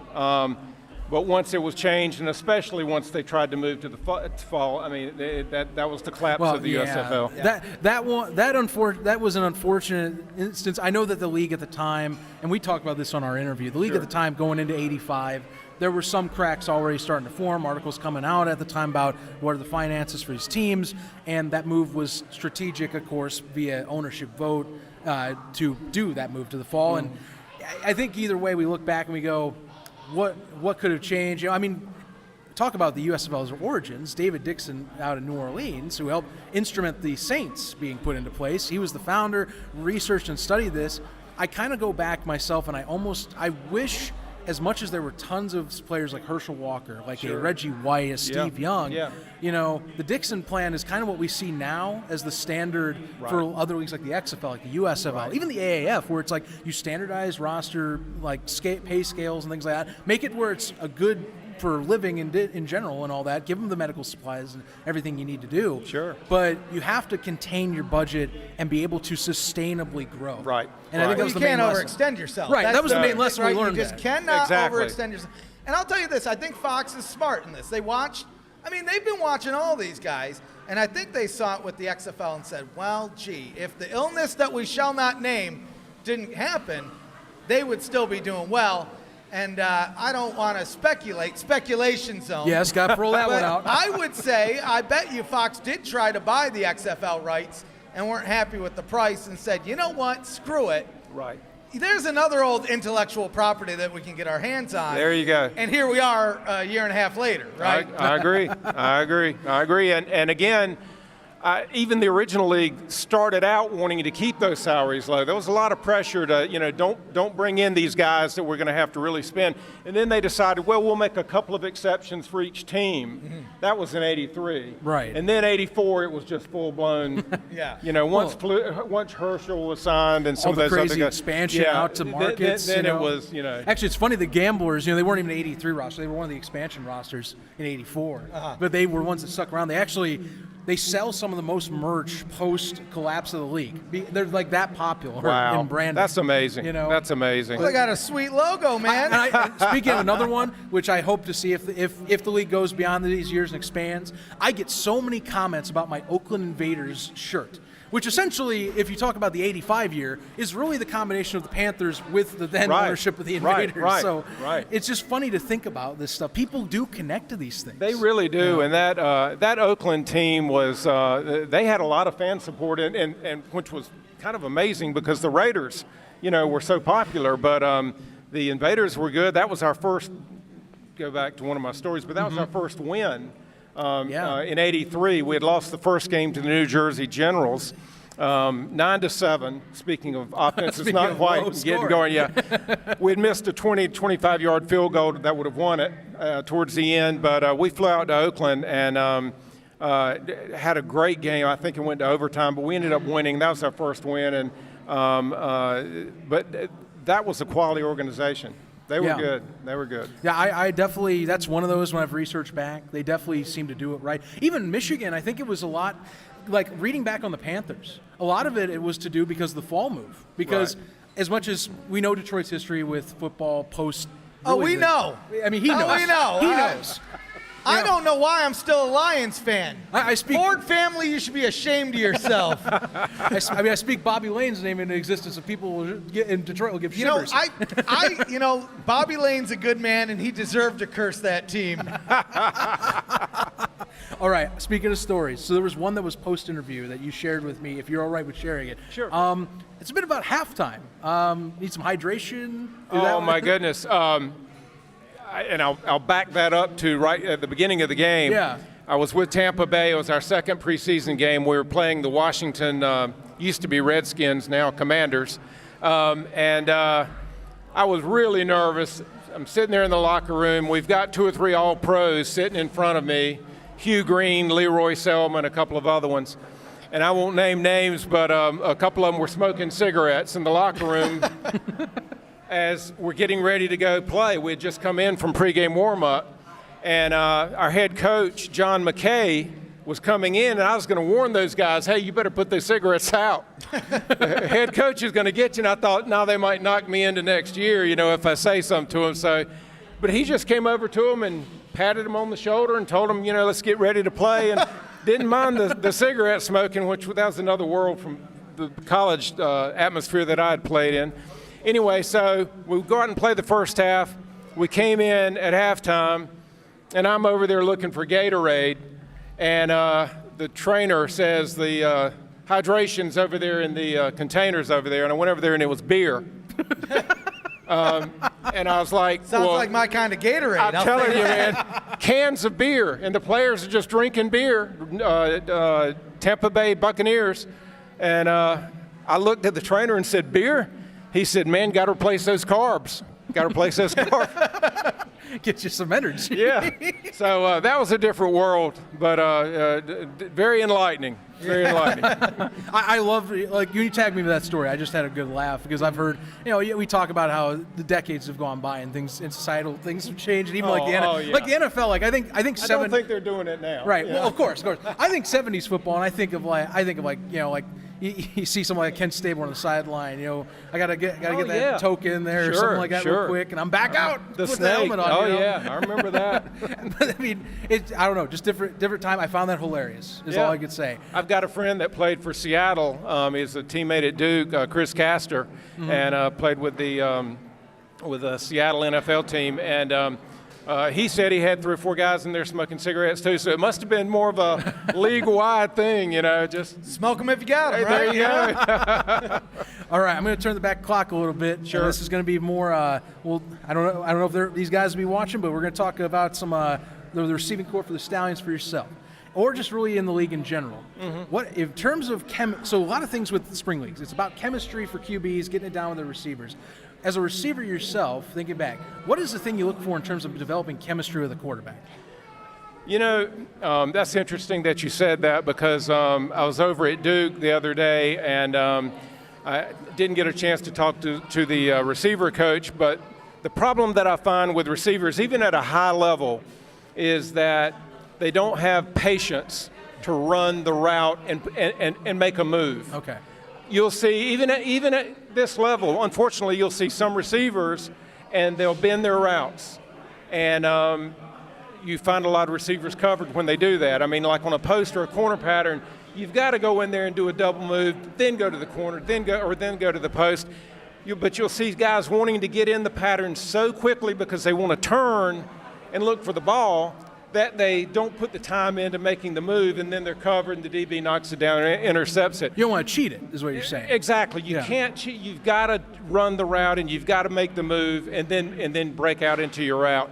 As far as timing goes, the deeper routes don't rely as much on timing, the corners and the post patterns, because the quarterback's going to look back, and if he sees that you've got the guy or got a step on him, he's going to let it go. Most of the mid routes, though, and the shorter routes are more timing routes, and they should, and this is why it takes longer, but those steps, you know, sometimes it's a 3-step drop or a 5-step drop, sometimes even a 7-step drop they used to, and the depth of the route is based on the quarterback drop.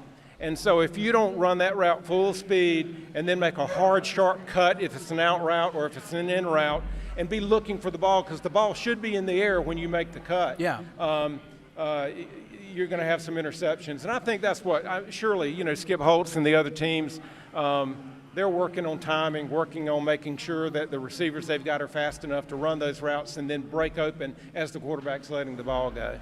So now, I do have a question. I meant to ask Tom this question as well, and I'm going to ask this of every other guest on here tonight. Zach, you know where this is going. Okay. If each team was represented by their namesake, all of the players were either Maulers or We are not. You've Stallions. got to be kidding me. You're doing this right. This is what I do. I you know what? I feel like the conversation's going well. The ref has to, take a left turn. All right. I mean, we got stars. To me, that one's pretty hard to beat. A big ball of sun. Now, the argument that Zach and I had here was the breakers. Now, I don't know how much water the ocean has in comparison to the sun. To me, those are our top 2 contenders. Maybe we take those 2 out of the mix. So you're saying you like the Stars mascot?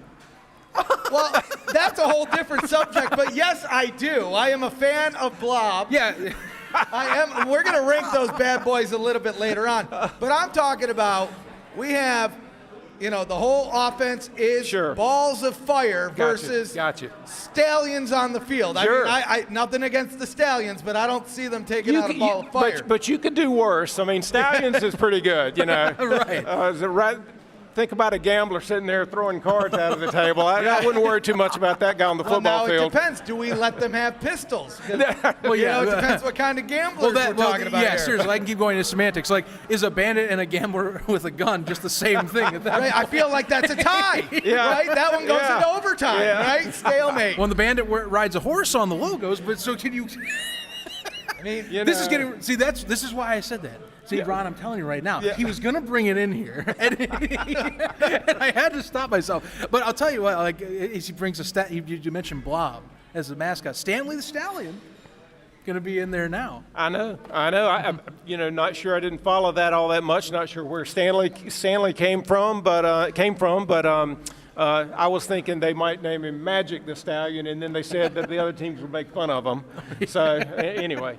It should be. It's going to be fun. It's going to be fun. Yeah, it's going to be a blast. I'm glad we're getting to talk to you here. And like I said, I think it's cool you get to be here. You get the league is giving you and showing you around, and you're getting to kind of relive what you had here. I am. It's been great. I've loved Birmingham since I was here for those 2 years. The people have been wonderful, and I don't think they could have just chosen a better city to have started this new league out. Yeah. It's been nice. I've only been here less than a day, and I'm impressed already. Make sure you go up to Red Mountain to the statue of Vulcan and look out over the city. It's an incredible view. That's what we're doing tomorrow, buddy. That's Sunday. Yeah. You got to do it. Got to do it. Absolutely. Tell you what. So what's your setup for the game then?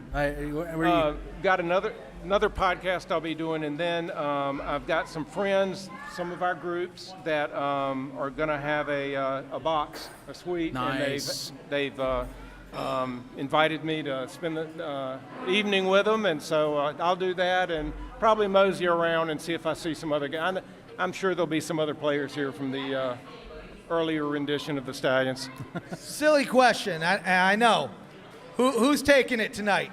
The Stallions or the Generals? We have to ask. Well, I regardless of what I think, I still have to say Stallions. Absolutely.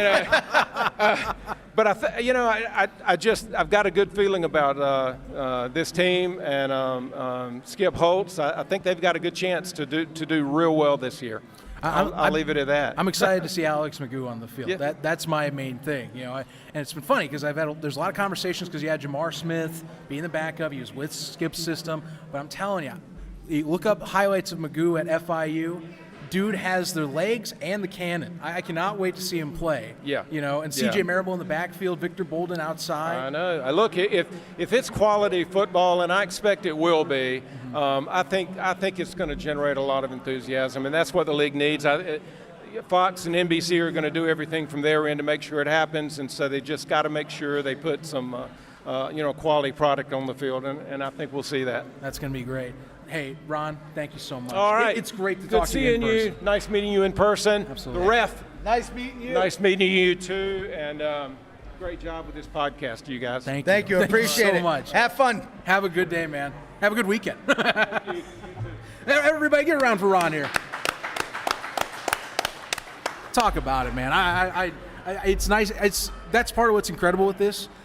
We do a lot of online interaction with people that we get to know, like meeting Ron online and getting connected up, which, by the way, so we answered a question from Dave. Shout out to Dave Smith. I know, right? Dave has helped us actually connect with Ron, and he has been instrumental in a lot of stuff, helping us get highlighted online and keeping us exposed to fans, engaging with fans. So he's like an unofficial member of the newsroom crew. He's putting in the work out here. And the sad thing is he can't be here this weekend. But I'm happy. I'm so happy we've gotten to meet him and talk with him in person because, he's done a lot for us. Mm-hmm. Can't say enough. He's on the stream right now in the chat, so thank you. I'm watching the chat. I believe I got that question out there. I haven't been watching all of it. We're trying to get there. Now, people have been wondering. I've been getting a lot of comments, and I've been getting to, Ref, why aren't you talking so much? I'll be honest, I'm not an interviewer. I'm not good at it. Well, and that's why I don't I'm mean to very hog the silent. airwaves. Now, once we start talking wacky stuff, ranking mascots, our next guest that we're going to bring up here in a minute, the conversation's getting loose. It's getting fun. We're having a good time. When it comes to interviews, it's just not my bag. That's not the only reason I have Zach here, but that's why you are my favorite co-host that I've ever had, because you are, bar none, one of the best interviewers in spring football. That I'm glad to have you on the team. That's a high praise. Well, I'm glad that you're making my day because you're making my day. Now, I think it's about time we had our boy Tron Hawkins up here. What do you think? I think it's about time. All right, let's get him up here. Get up here, now, Tron. This is another guy who has also been doing interviews. You've done more interviews than I think we have. Yep. Sorry, now I got you unmuted. You're good now. Yeah, you're good now. Yeah, I've done like 6 interviews with players, so. So, you're the lucky one here. What was it, a 2-hour drive? Yeah, just 2 hours I had to come. It's a little bit reversed from the last time we met. Yeah, right. Yeah. I flew out to Houston and about a 4-hour flight and then a 6-hour layover, so it's a little bit easier. So maybe it's a spring football flight situation. Both Zach and I's flights were delayed yesterday. Sounded like you had a delay the last time around. Now, well, see, my wife said, "Are we sure we want to go? Because they're having a whole lot of problems getting out there." He thought there was some kind of hex on us. So. Oh, geez. It's the spring football aura and omens that come with it. It's never easy, but it's always fun. I just want to say this is a weird looking parking lot that we're in. I don't know how y'all got a bar in here, wish but just for the sake of it, it would just rain a little bit so I could feel a little bit better about the decision. Now, I'll tell you this. I'm actually ecstatic that we ended up where we're at. Right. The party's in the pub. I'm not from Birmingham. I'm amazed we found a place with less than 3 days to go across the street. And, I mean, I'll tell you this, Zach. After 4 o'clock, after this stream ends, you see all those shelves over there? That looks like candy to me. I'm so excited to have a tasty little drink, but we're going to hold off because I know if I start drinking. I watched y'all's show this morning. I thought you just liked bad beer. No, I do like bad beer. That was your drinking problem, right? That you just like bad beer. That's my drinking problem is I like bad beer. I like Bud Light. Now, I'll tell you this. I have two things on that shelf that are very dangerous to me. Maker's Mark. I mean, I love Maker's Mark, but the world hates me loving Maker's Mark, if that makes sense. Okay. And then a good old gin and tonic or 12. Now, I love a good gin and tonic, lemon, lime, gentleman Sprite. Sign me up on that. You trying to get sloshed before the game? No, I'm not. I'm not gonna do the hard liquor. I know better than that. I'm an old man now. I had a couple weeks ago. I went to WrestleMania weekend. Right. One gin and tonic. I woke up. Half my head felt like it was like numb and in pain. And I said, okay, no more gin and tonics for me. I finally made it past that part of my life. But now we're getting off topic. Yeah. That's how I think I do best, is get off topic. I got a bone to pick. I was promised that Blob would be here. I mean, let's just get on the phone. You know what? I'm going to tweet him right now, live on the air. Let's do this. We're going to the USFL podcast because did you see the mascots are on Twitter now? Yeah, at Blob. Let's see what we can do. I don't think it's going to work, but maybe it will. I don't know. I told my son that will give him nightmares. Well, we looked at it and I warned him, son, don't look directly at this mascot we're about to talk about. Well, I got a question for you. This is Zach and I were talking about this the other day. What do you think Blob is?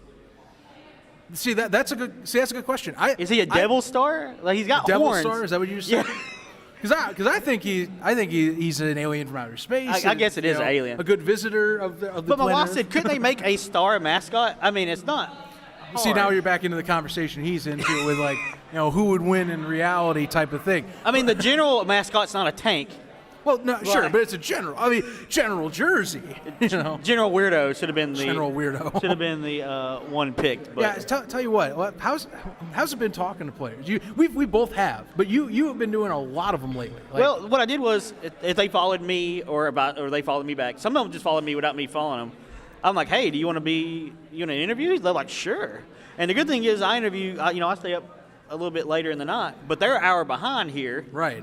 So 10 o'clock here is 11 my time. I'm like, that's perfect. My wife be sitting there playing Fortnite in the living room. I'm doing interviews in the kitchen.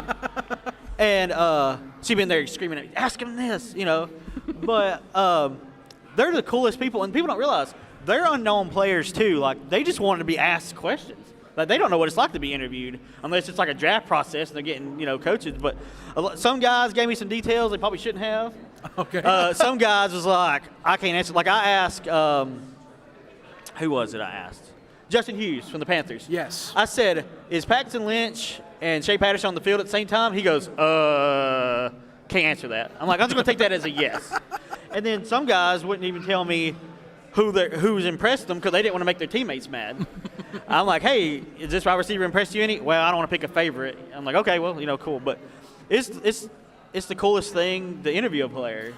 Because we went to the XFL thing, and we didn't have the access. No, they didn't like us. They didn't. Well, no, they didn't like me. See, I was punished by association on that. Out of us three, I'm the latest to the spring football podcast party. You two were in it at the ground floor of the XFL Right. 2.0. I got in at the tail end more as a social media guy. And then eventually, now with this, I was like, I'm going full bore with the USFL.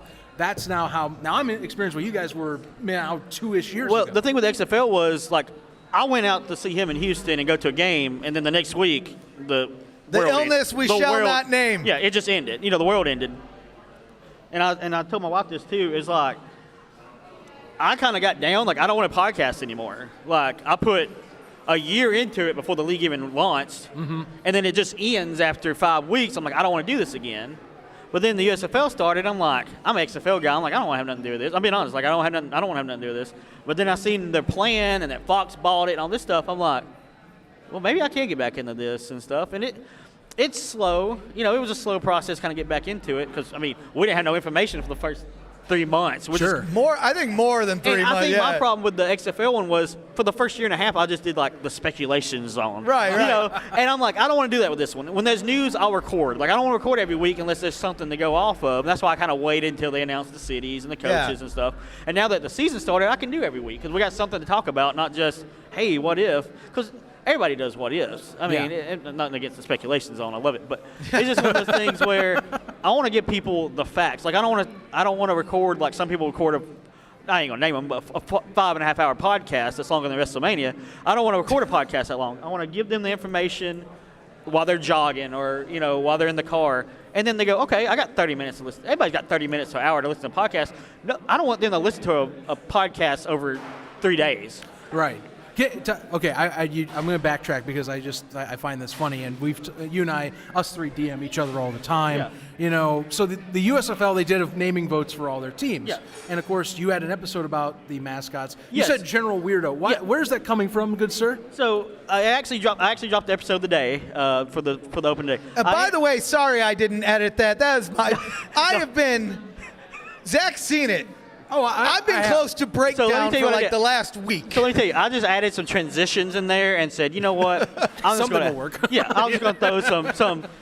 You can ask my wife. I was sitting there looking at them last night on Anchor, and there's one that's like a cow mooing. Like I'm like, what is this? Who uses this on a podcast? Jesus. But no, I interviewed my 5-year-old son about the mascots because I mean, who's better than a 5-year-old to ask about mascots? And it went about as well as you thought it would. And my wife was in there. She's here. She was in there laughing the entire time. Because I go, what do you think about the Stallion? He goes, well, it's pretty awesome. I'm like, well, that's okay, cool. Yeah. He goes, I said, what are you going to name it? He's like, Birmingham. I'm like, you know what? Sure. But then the general come up and he goes, he's weird. He goes, I'm going to name him Weirdo. I said, General Weirdo? He goes, yes. That was the best 2 answers he gave me because the rest of the time it was just poop and butt jokes the whole time. Well, hold on now. There's nothing wrong with a good poop or butt joke. Sign me up. That's all I'll say. Now, one thing, since we're talking about the mascots, USFL, I know someone over there is watching. I want a recount. I want a revote. Party Panther.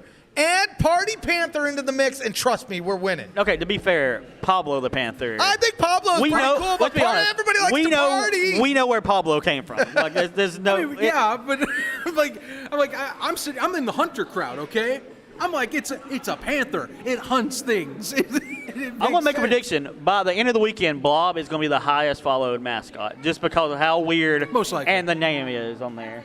Most likely. So, Tron, what do you think of the teams? What's it looking for you right now? Which ones have you caught your eye the most? 2, and it's my championship pick. Well, I think it's my championship pick. I recorded like 4 days ago, but the Breakers is one. Okay. Kyle Slaughter, you all asked earlier who could be the next PJ Walker. It could be him, and the reason why is I kind of overlooked it when I first started doing research. Fedora was his offensive coordinator at Northern Colorado. So I see. Tip my hat. And then he has Breakers. My Breakers. Then he has the best wide receiving core that probably is in the league. The second team, and my wife's heard me talk about them until I was blue in the face, is the Stars. They had pretty much the whole crew they had that went undefeated in the spring league. They are not 3 weeks behind like everybody else is. They didn't have 3 weeks to prepare. So I picked this. They play tomorrow. That's like the game of the week. I know we're going to this game today. But that Stars Breaker game tomorrow, if there's any game to bet the over on, it's that one right there. Yeah. That has a lot of Brian potential. Scott, I picked him to be MVP, and I could be wrong. We don't know what the competition's going to be like out there. This might not be the spring league like we thought it would. He ain't played a great competition yet. But if he goes out there tomorrow and just throws 4 or 5 touchdowns, it would not surprise me either because he's played with those wide receivers before, and his running backs are great too. Oh, yeah. So they're not behind. Like I asked every player, is it hard to prepare for a league 3 weeks out? Because they don't have no film. Yeah. Like I had a guy, I asked every player, y'all going to get to go to the inaugural game? He goes, I don't know, but I'm going to be watching it because that's film for me. the two teams that's playing, everybody else is watching them not because they might have to play them in 2 weeks, 3 weeks, 4 weeks. You don't know what they're going to throw at you, double forward pass. They don't know what the rules are going to look like or anything other than the scrimmage game they played.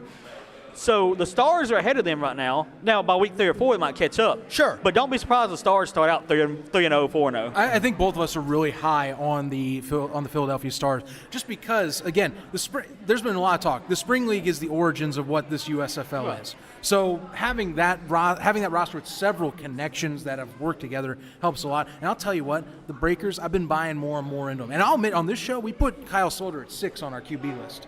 And some people came back and like, are you crazy? And I'm going, well, I mean, and I look back, I'm like, maybe I am crazy. And I'm like second guessing myself as we go down the line on this. Plus, Sean Poindexter and Johnny Dixon had me pumped. Sal Cannella, I mean, we know how he did in the Spring League. Right. He's one of those guys that wasn't on this new remodeled general staff that the Stars have. You know what I'm saying? On the flip side, there is a team I'm kind of worried about, and the people's going to probably turn off the stream when I say it. Oh, no.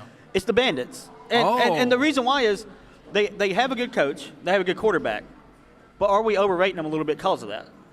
Like, nobody's giving the Maulers a chance tomorrow, and I think you and me talked about it.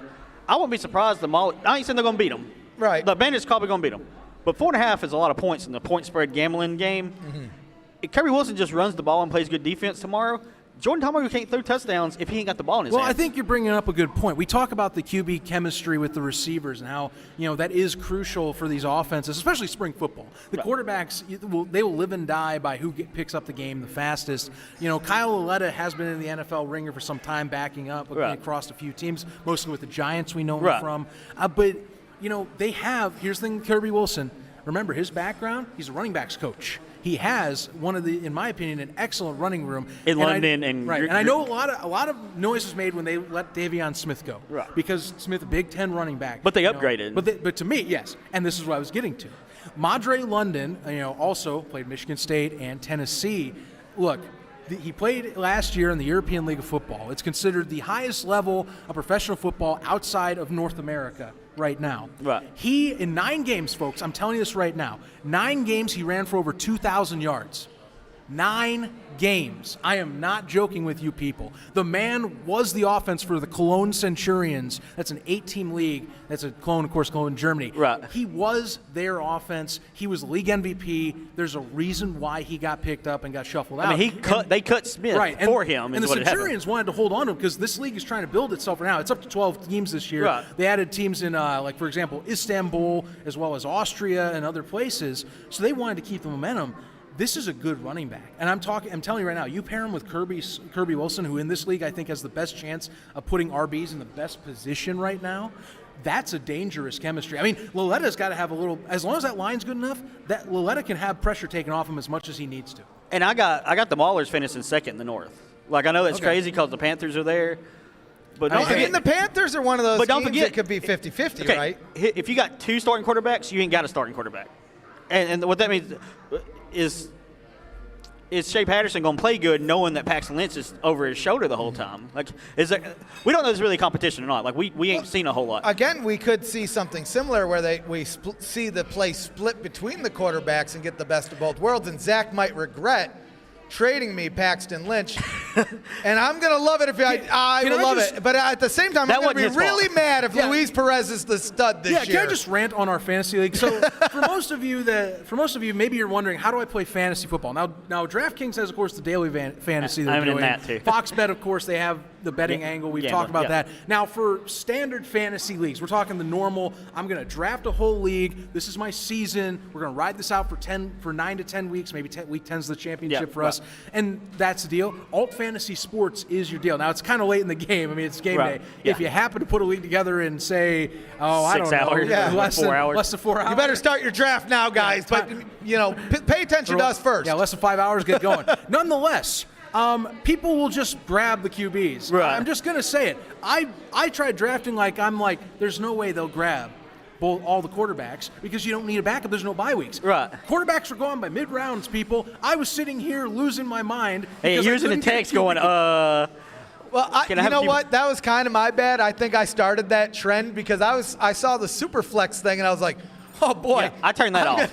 I'm gonna get 2 QBs in this bad boy, and so I sniped Perez, and then everybody else started picking quarterbacks too. So the thing about tonight's game, though, is we don't know who's starting for the Generals.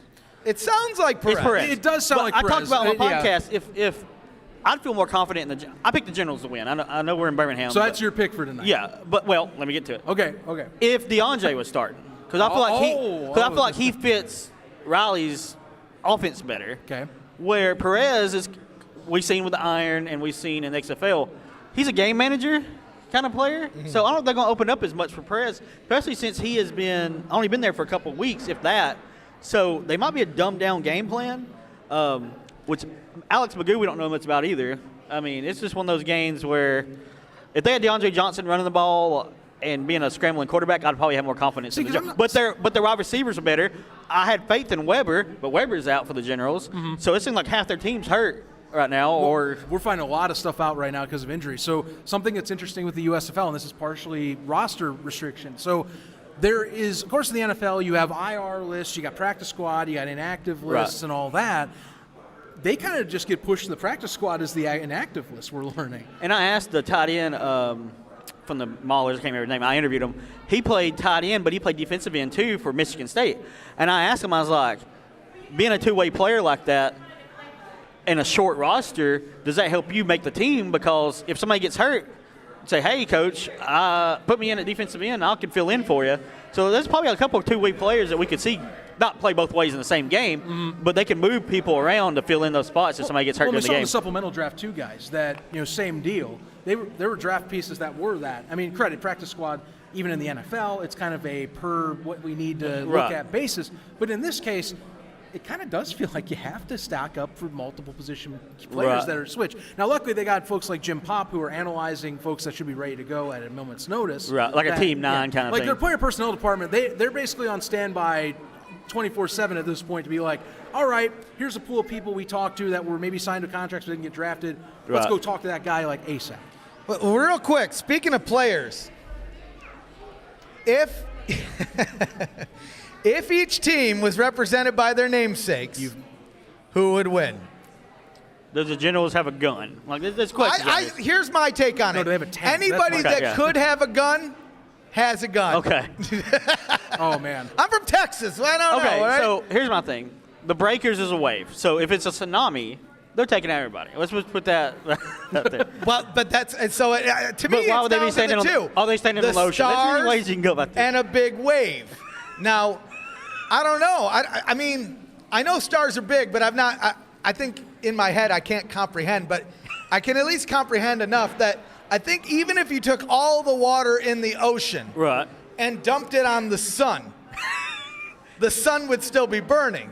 To me, that means that the stars take the chip there alone. Again, if while they were we having this represented by their namesake. Well, okay, so this is funny. Just look up a video called Theorizing a Ball of Lions versus the Sun. Right. It's a thing. Wait, say that one more time? There's a video. It's about what if you took a ball of lions, and you try, how many would it take to... Was there an answer? There was, and I'm not going to go. That's for you to find out. Okay, because that's not football. Did it say how many waves No. it would take? So It definitely didn't say how many. would waves. dead last be the Stallions then? What? Dead Would last? would the Stallions be last? Because You're talking in the South? no. I'm talking about Like in this spot. conversation. Yeah. Well, let's run through. I mean, it could maybe take out a mauler, unless you get the sledgehammer the and they're hammer, fast. yeah, but the that's hammer. animal cruelty, right? Jeez. And I don't know. I think we're getting too deep into this now. Let's bring her back a little. Yeah. All right, back rein in. it back in. The ref Rein it got back too in. crazy now. Bring it back a little bit. That's all I'm selling you. So you have the Maulers, of course, at the 2. Yes. Yeah. Now the Stars at 1. Yeah. Yeah. Yes. Stars at 1. So that okay. And in the South, it's Breakers and Bandits, and I don't think it's even remotely close. I have Houston 4. I'm sorry. I have Houston 4 and the Stallions. Yeah, 3. well, I was going to say, you said Gamblers wrong because the Gamblers are coming out on top, baby. The Gamblers is last in my power rankings Oh, too. that's just The reason- wrong. I mean, they have Thorson, but Dude, have you seen his arm? yeah, but who's he throwing it to? It doesn't matter. I'm telling you, it's just going to work. The answer is always yes. They have a who's who of who on that team. Look. Here's the deal. I get what I get with the Gamers. Actually, I got to ask before I even go with the Gamers one. Where are the Panthers finishing? Third. All right. Well, at least I got that rank above you. Good. Great.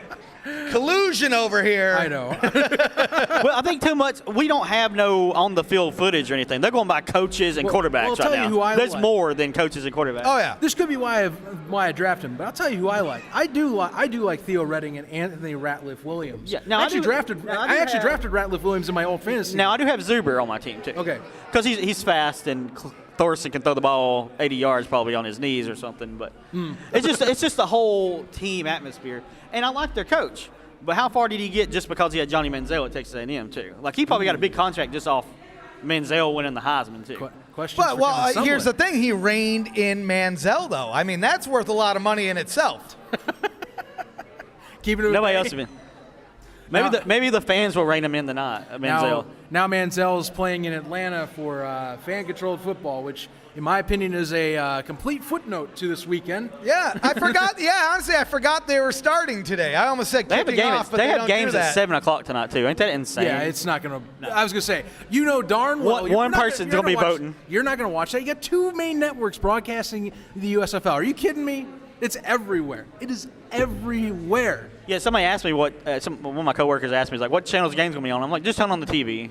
Yeah. You'll find it. You'll find it. Local channels, flip one on. You're gonna be either gonna be talking about it or it's gonna be on there. Which isn't it? I don't know if we talked about this earlier. I know we talked about it on the show before in the past, but it still kind of blows my mind that Fox got NBC in on the mix here and the simulcast thing, because it's not. It just doesn't happen. And apparently, it's a good contract in terms of what Fox is getting back, and in a rarity, they're collaborating.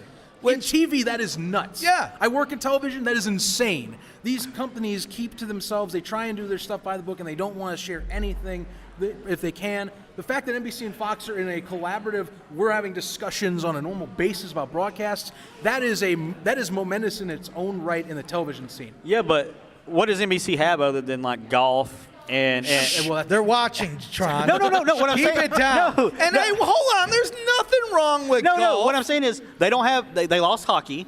They don't have baseball. We have lost the golf fans. What I'm saying is, what other sports do they have other than Sunday Night Football is their bread and butter? Sure. Yeah. Other than that, they got golf on NBC. Other than that, they don't have Well, they really a also whole lot of lost sport. hockey. Yeah, that's what. Yeah, they lost hockey. They don't have baseball. I mean, Fox. We don't get. A lot of people don't realize baseball comes on Fox, but they don't start until like the pennant race starts. Mm-hmm. So Fox ain't got no sports on right now either, other than NASCAR. So I mean, they needed something. Let's be like Abraham said. This is a made-for-TV thing. Yeah. They could care less if there's 1,000 people in the stands. Let's be honest. Tomorrow's Easter. The attendance probably gonna be that great tomorrow for Easter. Like, they're probably not. Oh, yeah. But they're still getting their money from NBC. Fox has made money already, and they ain't even kicked the ball off yet because NBC paid for the rights of it. Well, we got the rights paid, and I mean, it sounds like they're working in the background to try to find independent owners. We've heard that they're at least funded for the first 3 years, which is, I mean, This is year, a first. This season's an info commercial to get owners to come aboard. Yeah. Oh, yeah. You know, it's funny with the talking about places that they might go. Might as well bring up a few things that were kind of dropped as nuggets. So, for example, this was earlier on. Still, we aren't 100% if it was a joke, if it was realistic. But A-Rod.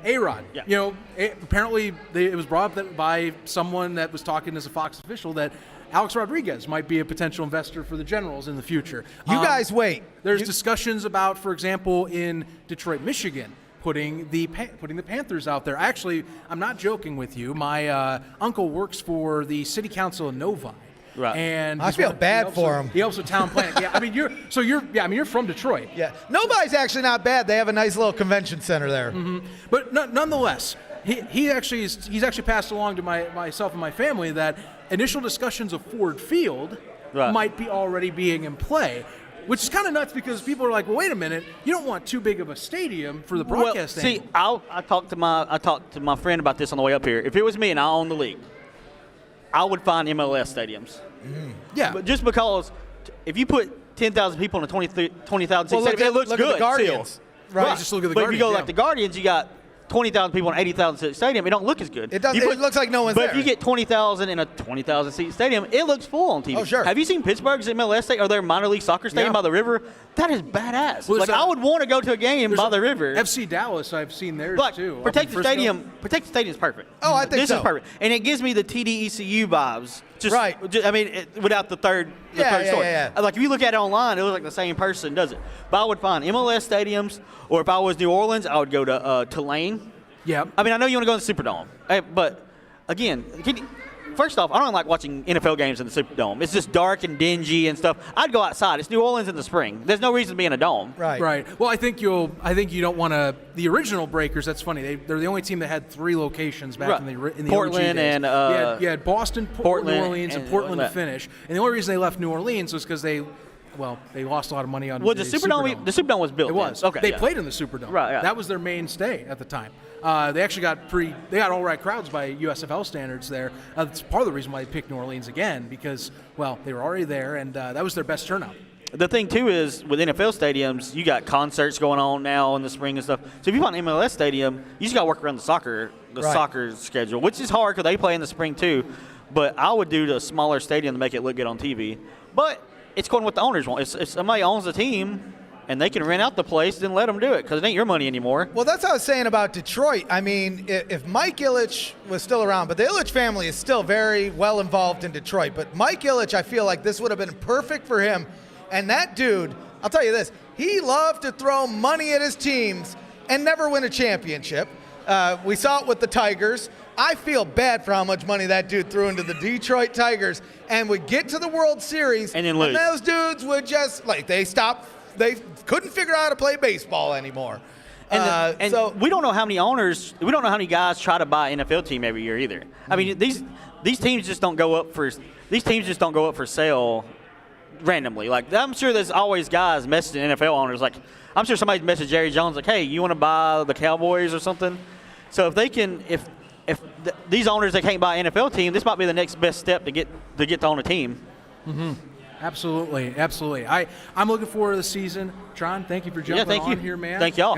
You'll it's obviously good be to see you again. I can't honestly. Once we're done recording, we can finally talk. I'll tell you. Once you showed up, you came right in the middle of the breakdown, and I had no time. I said, "Oh, there you are. Hey, I got stuff to do. I'm sorry." Yeah, man. I was like, man, he's got some bags under his eyes.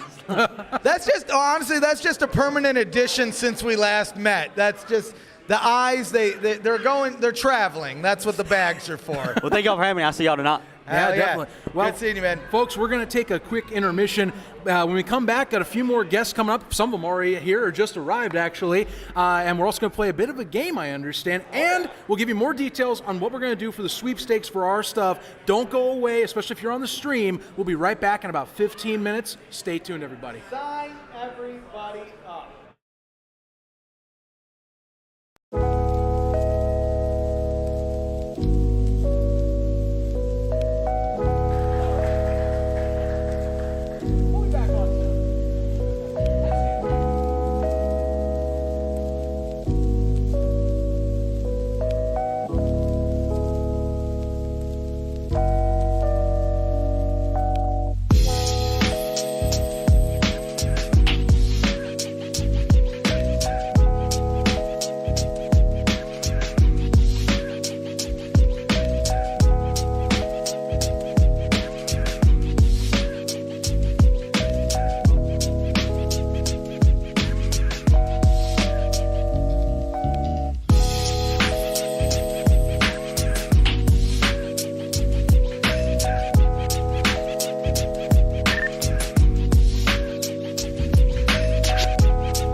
All right, folks, here's what we're going to do.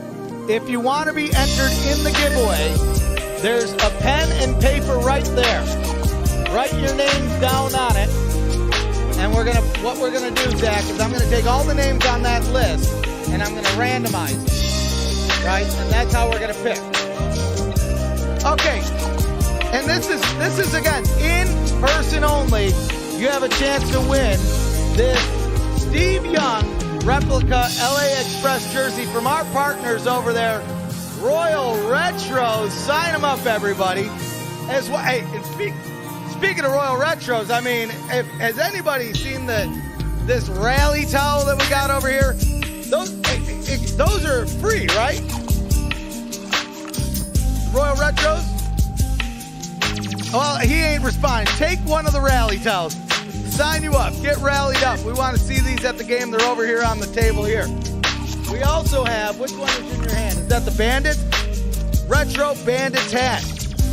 Retro Philadelphia Stars hat. Now this one, we got the championship logo on it, and we also have a New Orleans Breakers hat. All of this in person. Now, if you're online, don't fret. All you need to do is be subscribed to us on YouTube, subscribe to us on Twitter at USFL Podcast, and you can win either a SpringStock shirt, a USFL Podcast shirt, and maybe we'll give away a USFL jersey as well. But we got to hit that 5K number, baby. Hit the bell. It builds morale.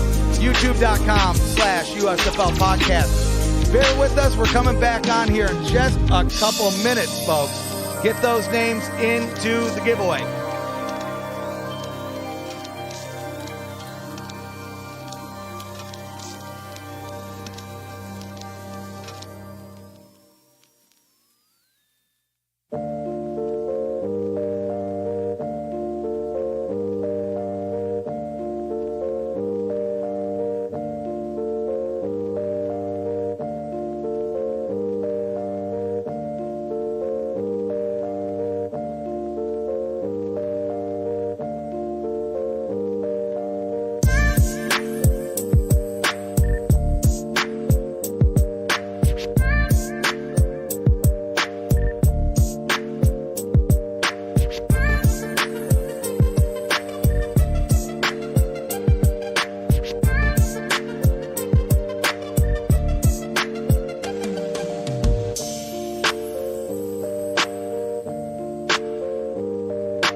We're back. I don't know. It might have been a little bit more than 15 minutes, but you know what? It's not a party unless you're a little bit late. We found that out earlier. Yes, we did.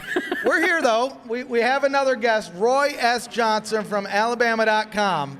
You've been on the scene. You're the one. You've been here from day one.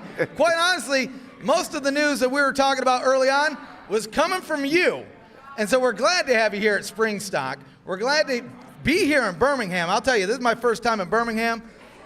I'm in love. I don't know how I'm going to convince my wife to move to Birmingham, Alabama, but I know you're watching. It's happening, baby. Hey, come on down. Come on down. We got plenty of room. It's got great weather. I mean, today's a little cloudy, but we bring the sunshine whenever we can. So there's plenty of room for you. We're looking forward to having you move down here. Well, I'll tell you this. I just learned about the skywalk that's being built. I just thought that was a bridge, and I guess there's going to be like a dog park, a skating park, and all sorts of things. I mean, I've never even heard of such a thing. Yeah, there's so much transformation going on here. I moved here in 2014, and the landscape seems to change every month, and City Walk is what you're talking about. There's going to be a skate park and all sorts of things underneath the highway there. If you came here at night, you saw the lights on the highway. It's just a beautiful downtown emerging, and it just continues to change. Those of us who've been here watched the stadium go up. Some people watched it via a camera that was live as it was going up. It's just, there were times when you didn't think this was going to happen, but it's here, and we are here for the inaugural game. Finally. It feels like ever. It has been a while. It seems like it's been a while. And it's been a while since you and I have talked on the show. Absolutely. I mean, look, a lot's happened since we last had our discussion, just like reveals of teams, getting more into and in depth on the drafts, just other broadcasting. I mean, I haven't gotten even to ask you, how are things for you just seeing this all kind of blossom out? Well, for those who don't know, I covered what was essentially the build-up, the negotiations, the ups and downs, the almost didn't happens, all of the people who may have been skeptical at the beginning, and for good reason. I mean, this city has been burned more than once by minor league football, so there were a lot of skeptics early on. So it required a lot of persuasion, a lot of hand-holding, a lot of prayer. We do that in the South. We do a lot of praying in the South. It required a whole bunch of praying and fasting to make this happen. Tis Easter. Right, absolutely. Weekend, This is the resurrection weekend. So all those things came to fruition. They finally announced a few months ago that this was happening. And then since then, it's been quite on the outside, but certainly, as you know, the execution is the hardest part. It's easy to make the deal. Once you make the deal, then you got to make it happen. Right. And right now, that's what's been going on. And it's not just about the football. Of course, they've had to bring the players in, had to sign the players, had to have practice, had to, of course, as teams come up with their offenses and defenses and all the things you're going to see on display. But I think what's been more important is what's been happening behind the scenes, how Fox and the USFL have really embraced the city and ingratiated themselves into the city. We've had, camps for kids. We had a lot of instances that things probably wouldn't have happened that way were not the negotiations the way they were. And Fox agreed to come in and not just be in the city, but be part of the city. And so far, we've seen that. So marriage is probably a good terminology. Would I take that? I don't know. When 50% of them end in divorce, we need to come up with another word. You know what? Just for the sake of keeping this thing rolling in the right direction, we're saying we're in a really good phase right now. Right. We're good. We're in a committed relationship. Yes, let's put it that way. absolutely. We're committed. We're in a very committed relationship. Oh my gosh. Well, it's funny. Today's USFL Day. You're talking about the events. Were you able to experience a little bit of the Thank You Birmingham Day that happened yesterday? Sure. Mayor Randall Woodfin declared it USFL Day and has been really upfront about just recognizing, being grateful for the things that Fox Sports has done, the thing the city has done, the county, the state. A lot of people came forward, the Convention and Visitors Bureau, to make this happen. So this is truly a team effort. This is how you wish a lot of areas, a lot of cities worked. We live in such divisive times, and it's been divisive here too when entities really didn't trust each other. But when you don't trust each other, you can't make progress. And so this was really a rallying point in which a lot of entities came together, decided that they were going to work for the greater good as opposed to their own personal good, and came together and were able to celebrate that on USFL Day. Right, because I mean, even our conversation, there were plenty of steps just to get to this point anyway, and hurdles that if one thing breaks one way or not, we might not be talking about this, and every XFL is the only conversation in town at that point. There are not enough steps on Protective Stadium to count what it took for this to get here. But again, giving credit to all the different entities that finally came together, whether they put up money, whether they decided to not make some of the demands that they wanted. The main thing is they all listened to each other. Sure. They listened to each other and decided that if this is something we want to do, all of us are going to have to put a little bit on the table, and not just money, trust, and not just come here and play football, but to come here and be part of this city to make sure that this is an inclusive opportunity.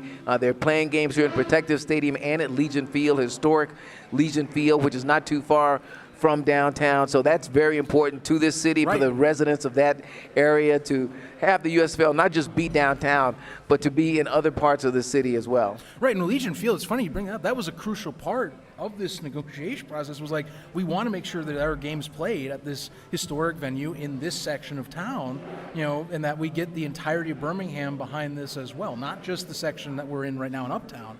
It was truly almost a demand. I would say it was a demand by the city that no, you can't come here and just drive the shiny new car. You got to take the classic as well for a spin. So I give the USFL credit that they agreed that playing in Legion Field was important, again, to establish themselves not just as an entity that's coming in here and taking advantage of the city, but also to become part of the city, to recognize the history of the city, and to play games at a field, that great players have played at before, and great coaches. So it's important for them to do that. Well, then the old gray lady is getting a bit of a glow up with the new lighting too. She's been gray for so long. What's past gray?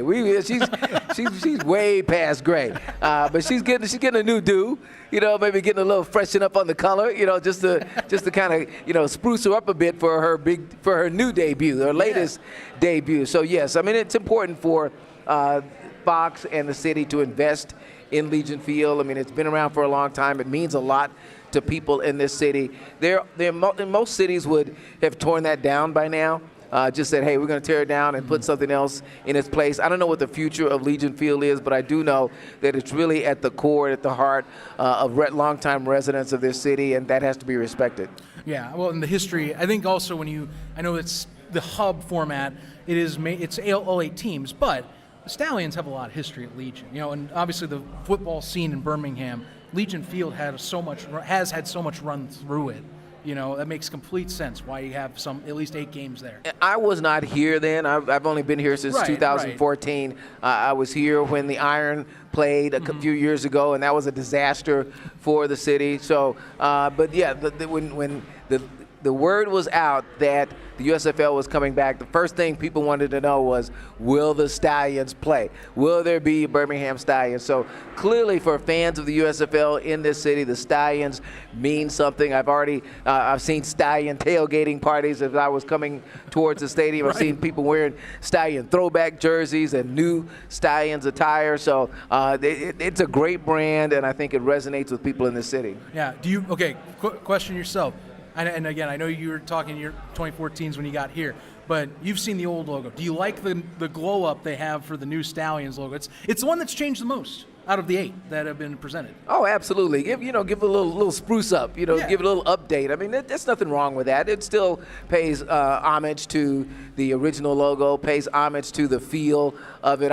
What I love are the old photographs of the old horse. I'm glad they didn't bring back the old horse. I'm glad they didn't dig up the horse. So that's all I can say. If you got a new stallion, you need a new logo. gotta get a little bit there, man. That's what I mean, it's there kind of with the mascot, right? I agree earlier, though. I think the name should have been Magic or Blonde, but I'll take Stanley. Sign him up, right? It is Stanley. All right, good. Stanley is Stallion. It rolls off the tongue really well. I'm just saying. It's got a nice magic ring to it.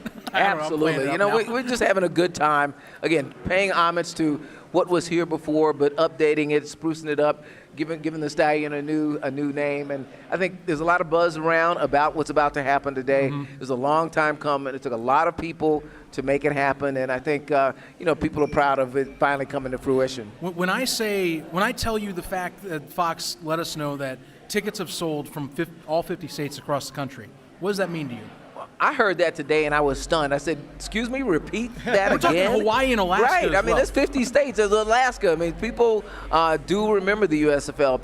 People honor the USFL. So I was actually stunned when I heard that. But that's just a testament to the legacy of this league, to what it created years ago, and the fact that probably the children and some grandchildren of folks who went to USFL games before may be in town today. So if you bought a ticket from another state, I guess it means you are in Birmingham today. And that's the reason that they wanted to do this format, and they hope that people would come to town.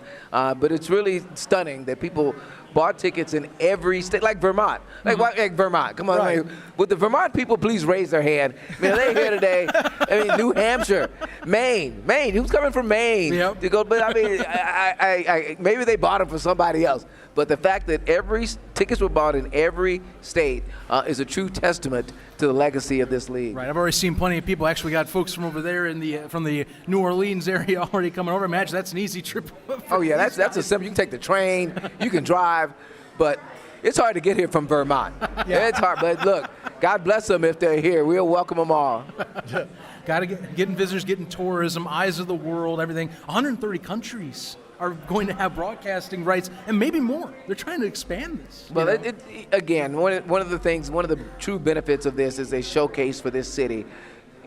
I think most people have a view of Birmingham, and you said this is your first time here. You've just been here for a few hours, but it's a view that's rooted in its history, an important history, a history involving civil rights.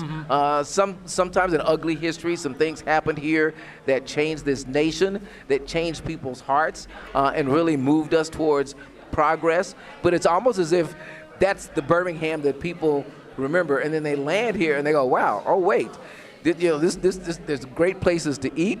The weather is nice. There's a lot of outdoors activities within just a few minutes of downtown. It's a great place to raise a family. It has really elevated since those days, but it's almost as if nobody knows. One of the benefits of this is that every game is going to be on national television. Yes. The city and the county and the state have spots in every broadcast. I think the mayor is going to be interviewed on Fox today. So it's going to be a great way to sort of rewrite and update the narrative about this city, about what Birmingham is. Birmingham is proud of what it was and proud of the role it played in changing America. But it's a new and emerging and evolving Birmingham now. Again, even just in the 8 years that I've been here, and I think people will be pleasantly surprised by what they see. You've told me this. Folks have told Stefan this. I've been even more eager to get out here because of just the city and what I'm hearing it's changed into. And I asked this question more for our audience online now. As remember, we are streaming out there on our YouTube channel. What do you recommend for folks? Sure, they come down to the football game. But if you want to really embrace Birmingham, what do I need to see, at least that makes me say this is the city's soul, its heart, or pieces that you take with you back home? Well, I'll give you two words: history and hungry. Right? Okay. So you sold me on both. Right? Acknowledge the history and dive into it. Go to the Birmingham Civil Rights Institute. If you have some time, take the drive to Montgomery and go to the museum. I think it's the Legacy Museum. We call it the Lynching Museum. But it is one of the most emotional experiences you will ever have to see that exhibit. Again, go to the Birmingham Civil Rights Institute and just walk around. History was made here. You can be in places where Martin Luther King was, where marches happened, where the fire hoses were turned towards the children who were marching for freedom. Just to walk around and embrace that is something everyone should do. People travel from around the world to do that, but also come hungry. We have, and it's more than barbecue. We've got every kind of great food here. We've got great bars, ones that are opening every week. We've got another dozen that are going to open in the next few months. So acknowledge the history, become hungry. So, I want some soul food. That's what I'm looking we got for. plenty of that for you. So we'll make some recommendations. That's what we need to do tomorrow, That's Zach. what I'm That's looking for, soul telling you. food. Right? Absolutely. Well, if we actually, I don't know if we're going to find a soul food place open on Easter. That might be a problem, but that is a good question. That's a good one. You might have to just walk up somebody's porch and say, "You got a ham? Got a ham? Got some extra ham?" With the nose in the air, right? You know?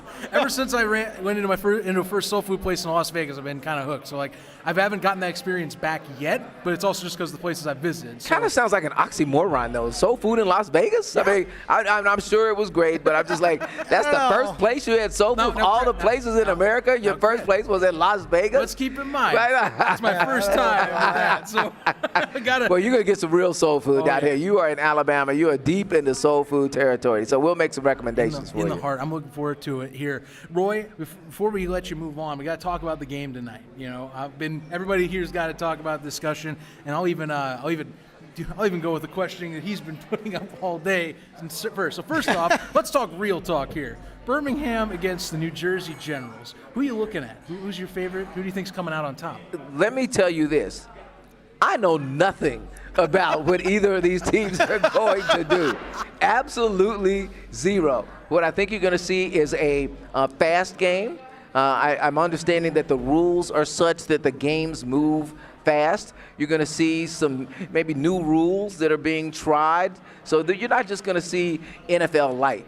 You're going to see USFL football, and I'm excited to sort of see what that is. I mean, it's not about necessarily the individual players, but really about the schemes and the competitiveness and just creating a great environment for fans and for these players to showcase their skills and have an opportunity to maybe land on playing on Sunday, sometimes playing on Sunday with the big boys. So, look, I couldn't tell you who's going to start. I don't care. All I know is that there's going to be two teams out there, two professional football teams in Birmingham on Saturday night, on Easter weekend, and a whole lot of people had to come together to make it happen. You just are here for a good time. Absolutely, like everyone else. absolutely. Do you think, what's great about it, too, because we're seeing Birmingham showcase because, I mean, I'm from Houston, you're from Indianapolis, we got some guys from New Orleans, we got Georgia, thank you.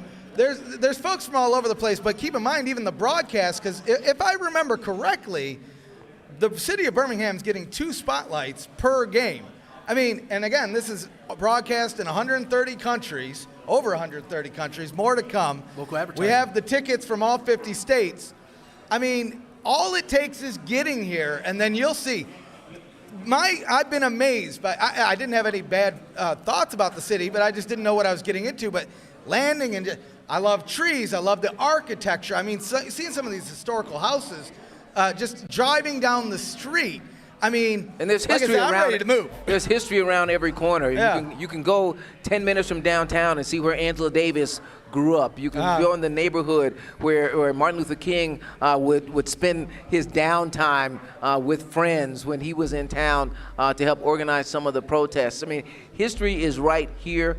It's also beautiful. You've probably maybe seen the mountain if you could see through the clouds. Most people think it's flat, but there's we call it over the mountain. I was surprised how much. Very hilly here. It's beautiful. We have a lot of solid trees. view from our Airbnb. I'll tell you that right now. Yeah. I think we got lucky. Maybe the legacy of this moment and this opportunity is really about rewriting the narrative about what Birmingham is today, how far it's come, and you really can't put a dollar value on that. You mentioned the 2 spots per broadcast, just the opportunity that I'm sure they've been taking B-roll all over the city. So even in the commercials, you're kind of starting to see a little bit about Birmingham. And just on Twitter, if you just Google, search USFL on Twitter, you see the New York Post, you see other publications talking about this and saying it's in Birmingham. So I don't know if you can put a dollar value on what this could mean for this city, just in terms of elevating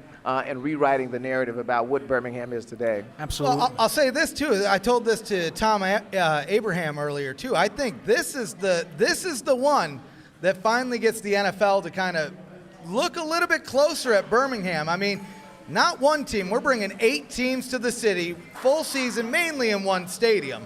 If you can maintain that and the crowd shows up, again, maybe not for the games without the Stallions, I get that. But if the Stallions have a good enough crowd, a good enough infrastructure, I see the NFL taking notice. I mean, it's about time. Don't say that too loudly. You can get people all excited. That's like, the prettiest girl in the room is all of a sudden looking at you. She's looking over your shoulder, actually, looking at somebody else. But let's hold it down a little bit. Let's not bring the NFL talk to the table today. Let's get through this weekend. Let's get through these weeks and see what happens. See, with you talking that, I'm like thinking of the person that's like, you're looking over here, it's like, no, pay attention to Right. Focus. Come on. Hey. What we got? We got this in front of us right here. It's a big football league. I'm thrilled. I'm glad to get your perspective on this. Honestly, for yourself, before I let you go, a lot of your write-ups too. I know you did, of course, the lead-in with everything for the USFL and all the organization, but I mean, you got some pretty solid columns you do as well on Alabama.com. You have any material coming up here that you'd like to highlight while you're on? Absolutely. It's such a great opportunity and platform to be able to write about anything that moves me, whether it's national trends, local, statewide. I have a story coming up about a guy who used to be a quarterback star in Montgomery, but took some wrong turns. Okay. He decided to drop out of summer school when he needed a grade. It cost him his starting job. He ended up committing some petty crimes, ended up 3 stints in prison over the next 20 wow. years. He spent 10 years at 18 years old, 10 years in prison, came out, fell back with the wrong crowd, went back to prison, came back, fell into drugs, became addicted, went back to prison. But today he is a successful truck driver. He came back, he was homeless for a period, but a couple of people sort of helped him through that, and then he helped himself.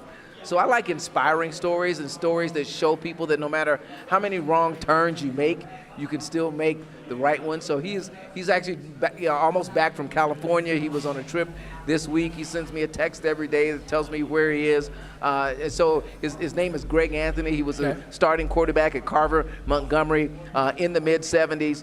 Went to prison for robbery, went to prison for forgery, went to prison for drugs. But right now, he is a productive citizen, working for a trucking company, driving thousands of miles every week. And so stories like that can show people that no matter what happens in your life, no matter how far you fall, you can get up. And of course, this is Resurrection Weekend. Exactly. So everybody's talking about getting up. So I'm hoping that story inspires a lot of youth some of whom are taking wrong turns these days. But no matter where you fall, you can always get up. That story of redemption sounds like one I'm definitely going to be tuning in for on Alabama.com. Everybody, check it out. AL.com. AL.com.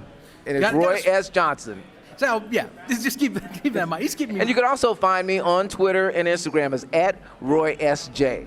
Those are my handles, and I expect all your listeners.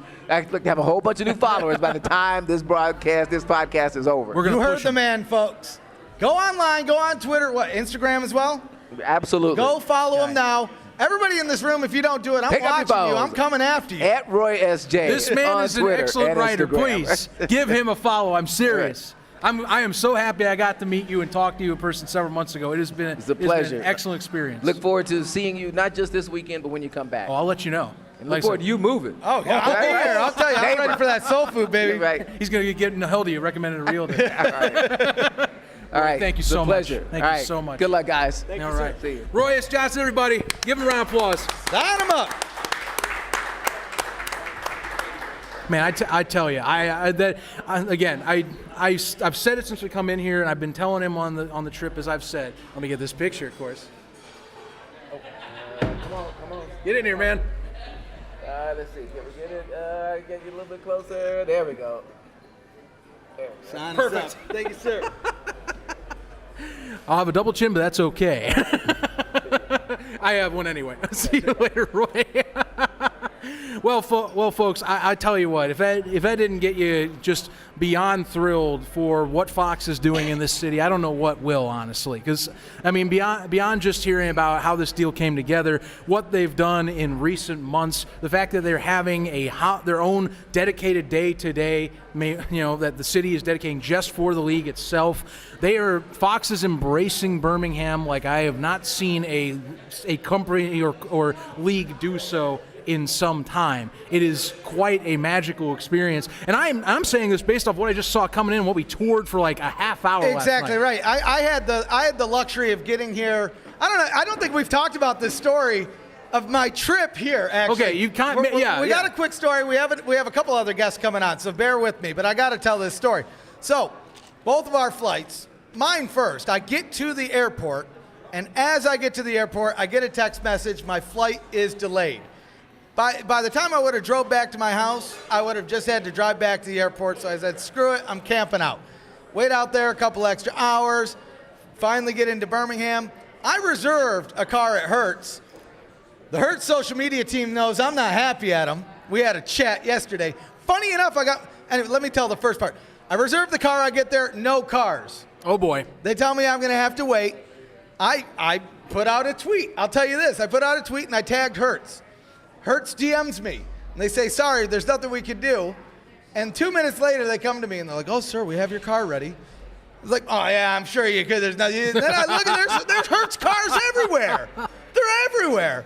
So I go to the print shop. We get this beautiful banner. Come down to this venue where we're at Todd English Pub inside the Westin, across the street from Protective Stadium. The party's at the pub. As I'm pulling up, the phone battery dies. Initially, I'm like, no big deal. I'll find my way. Then I realize I don't live in Birmingham, Alabama. I don't even know where the Airbnb's at. Thankfully, the folks here had a charger. We were able to get back. But in the meantime, I did kind of see the city, see a little bit before you got in. Once you got in, we took a detour. We came here, looked at the big football in front of the stadium, which I'm sure most of you guys have seen online right now. It's pretty hard to miss, folks. Just saying. Yeah. But, I mean, the city's done up well, and I don't even think we've seen all of it. No, we have not. I definitely have not. So I think we should bring on our next guest because we're running.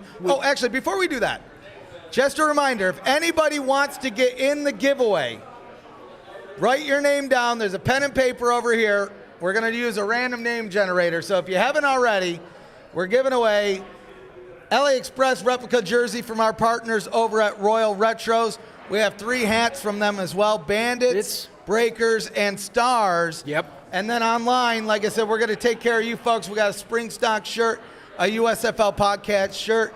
And like I said, if we get up to 5K, we're giving away a jersey. Also, so get signed up. If you're here, our buddies at Royal Retros. Yes. They got these beautiful free rally towels right at this table with a giveaway. Please take one. Use it at the game. I mean, it's basically it is making not a representation. We got a giveaway. I saw 2 new people walking in. If you want in on the giveaway, write your name on the piece of paper. See? Rep this at the game. Seriously. And a free rally towel. Get signed up. Absolutely. Please come on by, and we'll do the drawing here at the end. Also, before we get to our next guest, got to say again, shout out to the folks here at Todd English. I cannot stress enough the fact that we got this in order. We were supposed to be doing a tailgate out at the green lot. We were supposed to be, out and about, but the weather kind of moved some things away. And the fact that they did this audible for us, they opened up for us. They aren't supposed to be open right now, and they did. That is incredible, and I can't thank them enough. Seriously, tip your waiter or waitress. If you're at the bar, tip your bartender. Give them a bunch of thanks. Seriously, props to these people. I can't thank them enough for doing this for us. It's really incredible. So coming on up here, I'll bring them in because the ref's got to step aside. We got I've been hearing we got one heck of a. I'm going to say a game. Is this what I'm understanding? We'll get him on and they'll explain it. Our buddies at the USFL show, a lot of USFL shows, these folks are coming on from New Orleans. And we are going to have one heck of a discussion here. Guys, how are we doing? Introduce yourselves. I'm sorry we only got the one stick. But no, we're going to do great here. I got to say, Ref, Zach, you guys are even more handsome in person. Oh, my goodness. Well, that's what I like to hear. I got that compliment? All right. Wow, indeed. Huh? All right. Yeah, we'll explain the game in a second, but I'd like a little check-in. Yeah.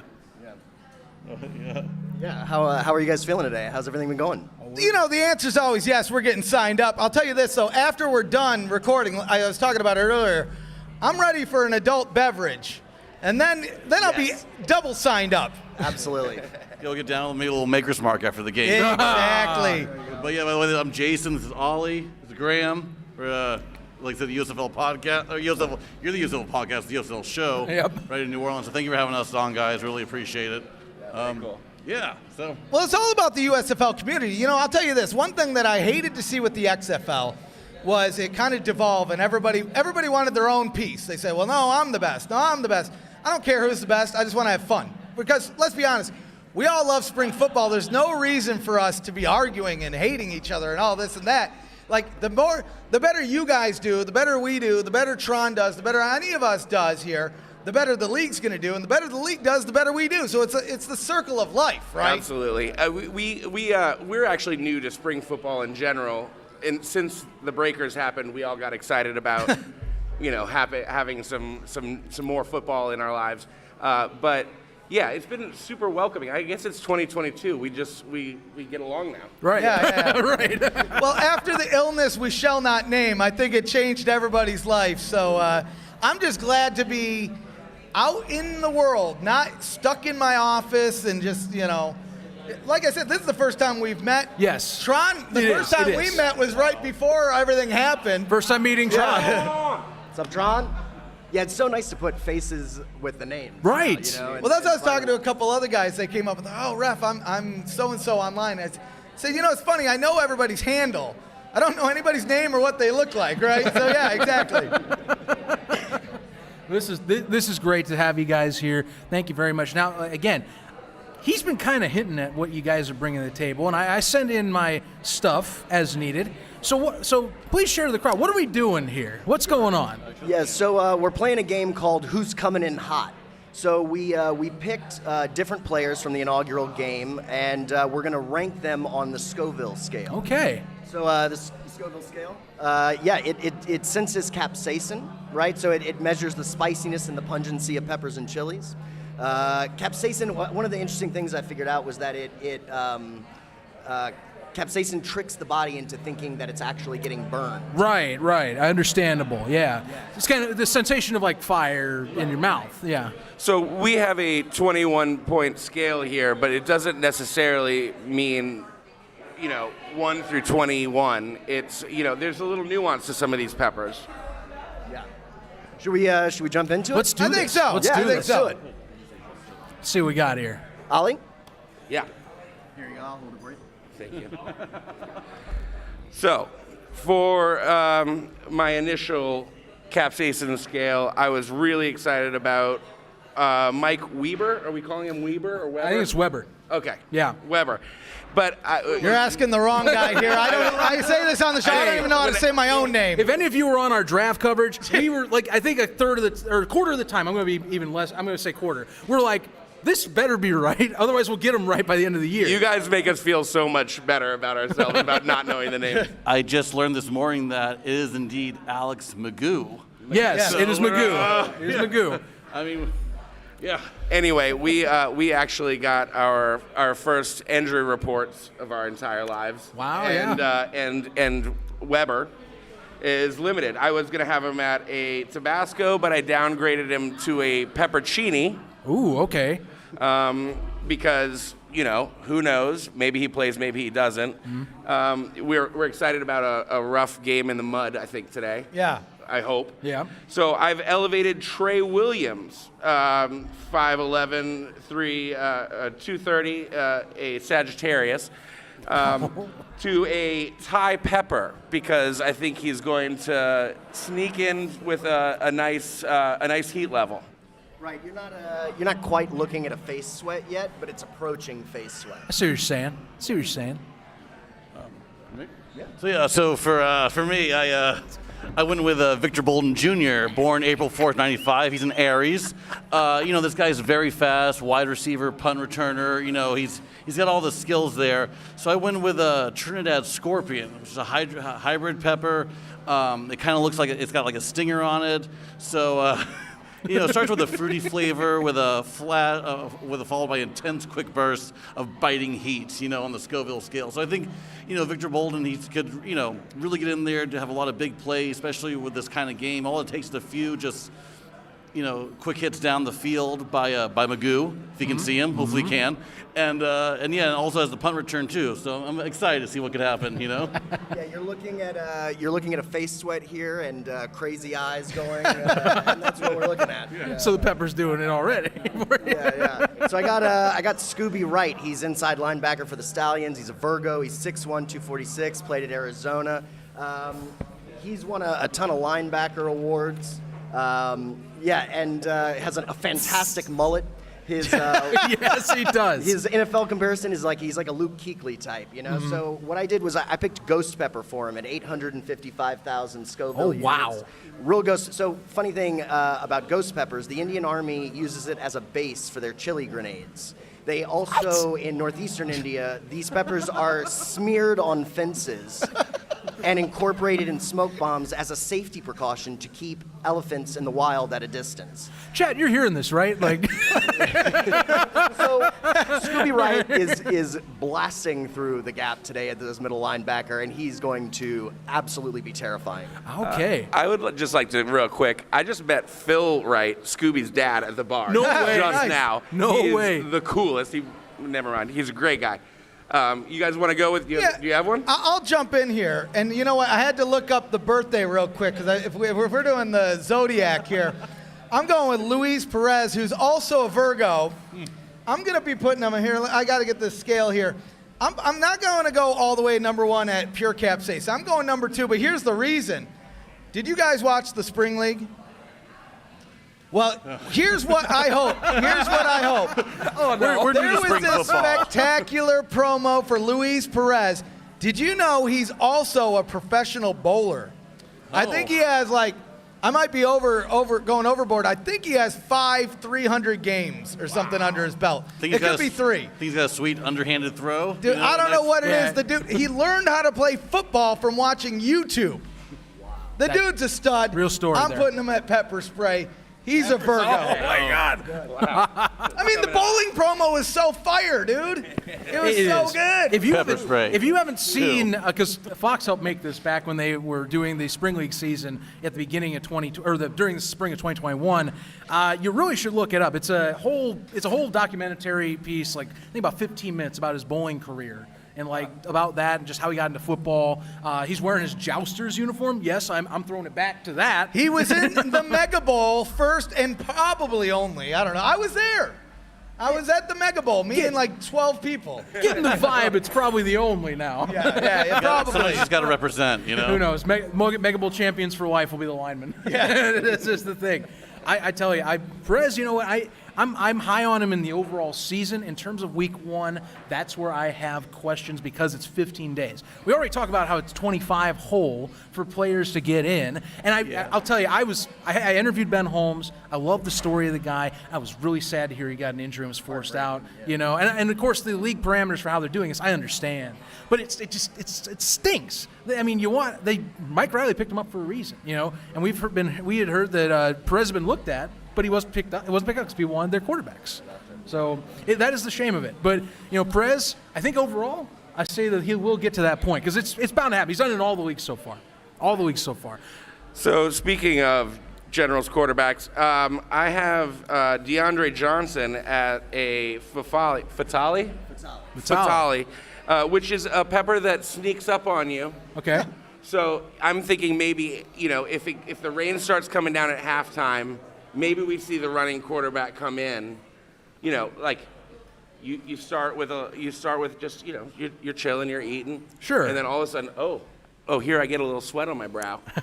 And here comes DeAndre Johnson, 6'2", 188, Aquarius. I think he's going to do great running the ball in the spread. I'm excited about him maybe sharing time with Perez. I've heard about these 2 QB systems that people are like, maybe it'll happen because you got the double forward pass. There's got to be some trick plays. We're all thinking about it. Shea Patterson and Paxton Lynch too. We're all sitting there. Yeah, I was just going to add on to the Fatale that we're here. It approaches into the mouth area. It's got a lot of hot mouth, sweaty mouth here. It's great. Your descriptions of these peppers have got me intrigued. I'm going to have to talk to you after the show. Very scientific. Seriously. And coming from New Orleans, it's a food city too. So you got to have your spices. You got to have down. Yeah, we definitely like it spicy. That's what inspired this, pretty much. It has nothing to do with football, but it's just a lot of fun. Also, we just love to eat. So a lot of our themes are food themed. I feel like we're on the same wavelength over here. Yeah. I'll tell you, I'm waiting to get. I still haven't gotten to the Crystal Burger, and I need to get to a Bojangles while I'm in town. They better be open on Easter, or I'm going to be mad. Those biscuits are good. I heard. So good Popeyes biscuits, but Well, look. What about Zach? You got anybody? Looks like I'm the only one left in town. Tell you what, based on this scale, I put 2 players in. I'll go with the one that intrigues me the most on this list, Kevontae Turpin. Give me at the level of a chocolate habanero. Ooh. And I'm saying this because I love the talent he had. If you watched him in the European League of Football with the Warsaw Panthers, dude was dominating as he came in mid-season. So I put him at chocolate habanero because he has the talent and intangibles to be an all-over-the-field guy. Thing is, with receivers, do they have the chemistry built up automatically? Can't put him too much higher, but I think his talent level is going to give them plenty of opportunities in Mike Riley's system to be one of the star folks right out of the gate. So he has potential to get up there in maybe the pepper spray ranger. If you want to do that. I can't believe I just said that. We're really bringing y'all down to our level. We're talking about spice, by the way. I swear it's about the spice level.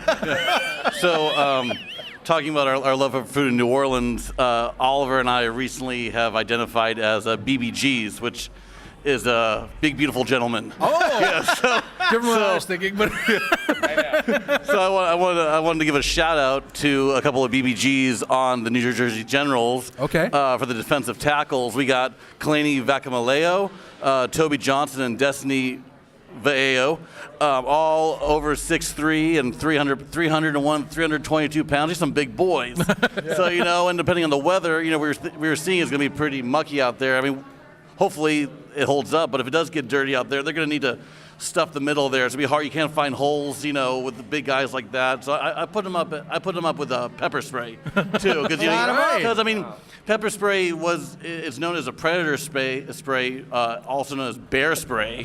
So how are you going to stop a bear? I'll give you another BBG from our catalog. Bruno Reagan, shout out to him on the stream. I was going to say, dude's a memester and also a damn good center. So I'm looking forward to. I'm looking forward to giving him a gift tomorrow during the game. We'll leave it at that. Well, after the game, I'm not going to throw it on the field or anything. But after the game, it's coming. He might know what it is. He might know. Please do not throw anything on the field. Anyone. All right? Well, here's the thing. This is why I wear the ref shirt. I might be able to just saunter on down. If I don't wear shorts and I take off the hat, I might be able to slide in there. Very believable. Yeah. Yeah, I was going to say, speaking of the defensive lines, I want to give a shout out to the Stallions coaching staff. The D line coach, Bill Johnson, cancer from Monroe, won 2 Super Bowls, 2 college titles, won a Super Bowl with the Saints. We're all huge fans of. Larry Kirksey, running backs coach, taught Jerry Rice, which is exciting. So I gave him a Chipotle because they've seen the fire. Chipotles are jalapenos that are smoked. So they've seen the fire. They've been there. They're seasoned. They're experienced. Chipotle. So it's right here. So yeah, smoky. It's smoky. Smoky. It's a tasty pepper though. It's not all 1 through 21. Right. I mean, look, heat's one thing, taste is another. We got to balance it out. Balance the thing out. We enjoy all. Yes. Well, I don't know how much I enjoy all these peppers, but I'll tell you. Here's the thing with a ghost pepper. I made the mistake of eating a ghost pepper raw with no food in my stomach. Oh, brave man. No, I was a dumb man. I was a dumb man. It was not fun. I won't even go into detail because people are eating. It was not fun. That's all I'll say. Eat with it or before it. Otherwise, I warned you. That's all I'll say. Yeah, I can't. And I can't even imagine anything above that. Ollie, you've had pure capsaicin, haven't you? What? Yeah. So I'm a bit of a pepperhead. The closest thing I've done to seeing the other side was me in a panic, but also a fetal position on the floor. Oh my goodness! But it was Dave's Insanity Ghost Pepper Sauce, which has a certain level of capsaicin, and then it's flavored by ghost pepper. There's no flavor; it's just kill you. How do you flavor heat? Question your life decisions at that point. How do you flavor heat? The flavor of regret. Yeah. All you gentlemen are ballsier than I am because I've had a Scotch bonnet and I'm like, that's my level. I found it. Scotch bonnet's got some nice mustard notes. And there's actually some good flavor to it. It actually does have good flavor. It's just that you have to get over that first punch that it gives you right out of the gate. It's a quick sucker punch. You just kind of stun yourself a little and go, all right. I wish I had come up with a Scotch bonnet player now. Well, actually, I'll give you mine. CJ Maribel. Nice. Stallions. I think I don't see him as the top running back in the USFL, but he is one of the tops. Also because I'm going to be a homer here, former Bears player that I had a lot of high hopes on coming out of college. They didn't keep him on after a preseason a few years ago, but seriously, I think that he has a lot of upside. So I think he's getting hotter. He goes to my threshold of like I can handle it. hasn't beaten it above where I can lose my tolerance. Tell them about the Scotch bonnet. A little bit about the Scotch bonnet. Yeah, so it's named for its resemblance to a Tam O'Shanter hat. So a Tammy. Okay. So I feel like Goldfinger playing golf in the James Bond movie, right? I think. West African and Caribbean. It's closely related to the habanero. Okay. Yeah. Wow. That's what I got for it.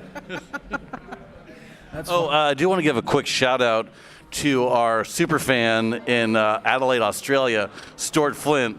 We're looking at you, Stuart. Hope we get that fan club going. USFL show second. Get the other 12 guys or women involved. Get a little group going. Get social. Make it a thing. We're all rooting for each other. So I guess while we're discussing here, where can we find you guys? How's the show been going for you so far? Yeah, the show's been going great. It's a ton of fun. I feel like one of the things that's so interesting about this whole experience has been being able to learn about all the new players, all the new rules, the whole experience. It's been fun to learn. Yeah, we're so you find us at the USFL show .net, right? Yeah, at the at the USFLshow.net, and then on Twitter and at the USFL show. But yeah, no, it's been a lot of fun. I'm excited about actually having real things to talk about. Right. After this week, we've been just kind of grabbing at stuff, and we're learning about these players and getting all these new rules, and it's really exciting to see what's about to happen. But now we're gonna have games to watch and really know what this league's about. Yeah, no joke about that. You guys have the speculation zone, and which we love. Yes. But we just live in it. We just live there. We always joke. So you don't keep the safety harness on. You just disattach yourself, and I'm floating in there now. I'm pretty sure you can't sue us if we don't have any money. Well, I have more than $3. That's a good USFL reference. I'll live and die by that. Oh my goodness! Let me see here. Let's think about some more facts here. We got a ref's got to step aside, but I'm curious. Just because I don't know we were able to fill all of them, but you have a list. No, we do know. I know. Devil's tongue. Let me hear that. Yeah, we got a little reference thing right here. Yeah, it's Devil's Tongue. It's sweet and fruity, between 125,000 and 300,000 SHUs, Scoville heat units. Devil's Tongue really looks like a tongue, which I think is really inappropriate. It's 65 times hotter than a jalapeno. The Devil's Tongue was created in Pennsylvania by an Amish farmer. Amish farmer? Yeah. Really? Yeah. It's bright yellow or yellow-orange, depending on how ripe it is. Never eaten one, though. Never You eaten one? No, I've never eaten a devil's tongue. One of the rare peppers I have not eaten. Yeah, Ollie, how many of these peppers do you think that you've eaten? 18 out of 20, something like that. Oh, wow.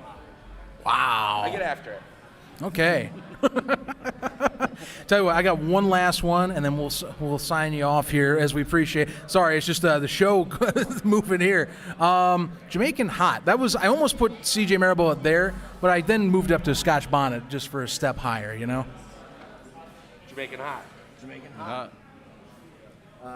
As you can guess, it is from Jamaica. It's 100,000, 200,000 SHUs. It's squash shaped. It's bright yellow. It's got red skin. It's great for use in sauces, salsas, marinades. It can be pickled or eaten fresh. Okay. It's coming in hot. Sign us up. I like this. This is a fun game. You had brought it up, probably a month or two ago at this point. It's been a while. For the draft. And I apologize for not getting back. I'm a busy boy. Zach knows. I don't even answer him sometimes. I'm all over the place. So I apologize. Hopefully after this weekend, though, time will frown. Probably after the season. But either way, I do want to catch up more. And I would love to trade spots. Come on your show. You guys come on our show. I think we're all about to be best friends. Did we just become best friends? Yeah. This is what the USFL Join the BBG Club? Thank you, guys. No, thank you guys. Thank you all for having us so much, and we'll see you at the game.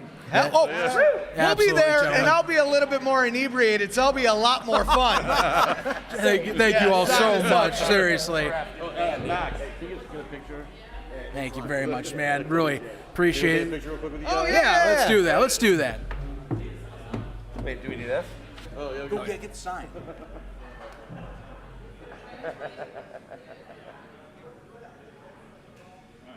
Sign us up. Awesome.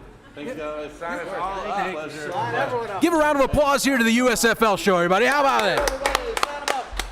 All right, here's the deal, folks. This is your last chance. If you want to get in the giveaway, oh yeah, I got more. I'll hook you up after.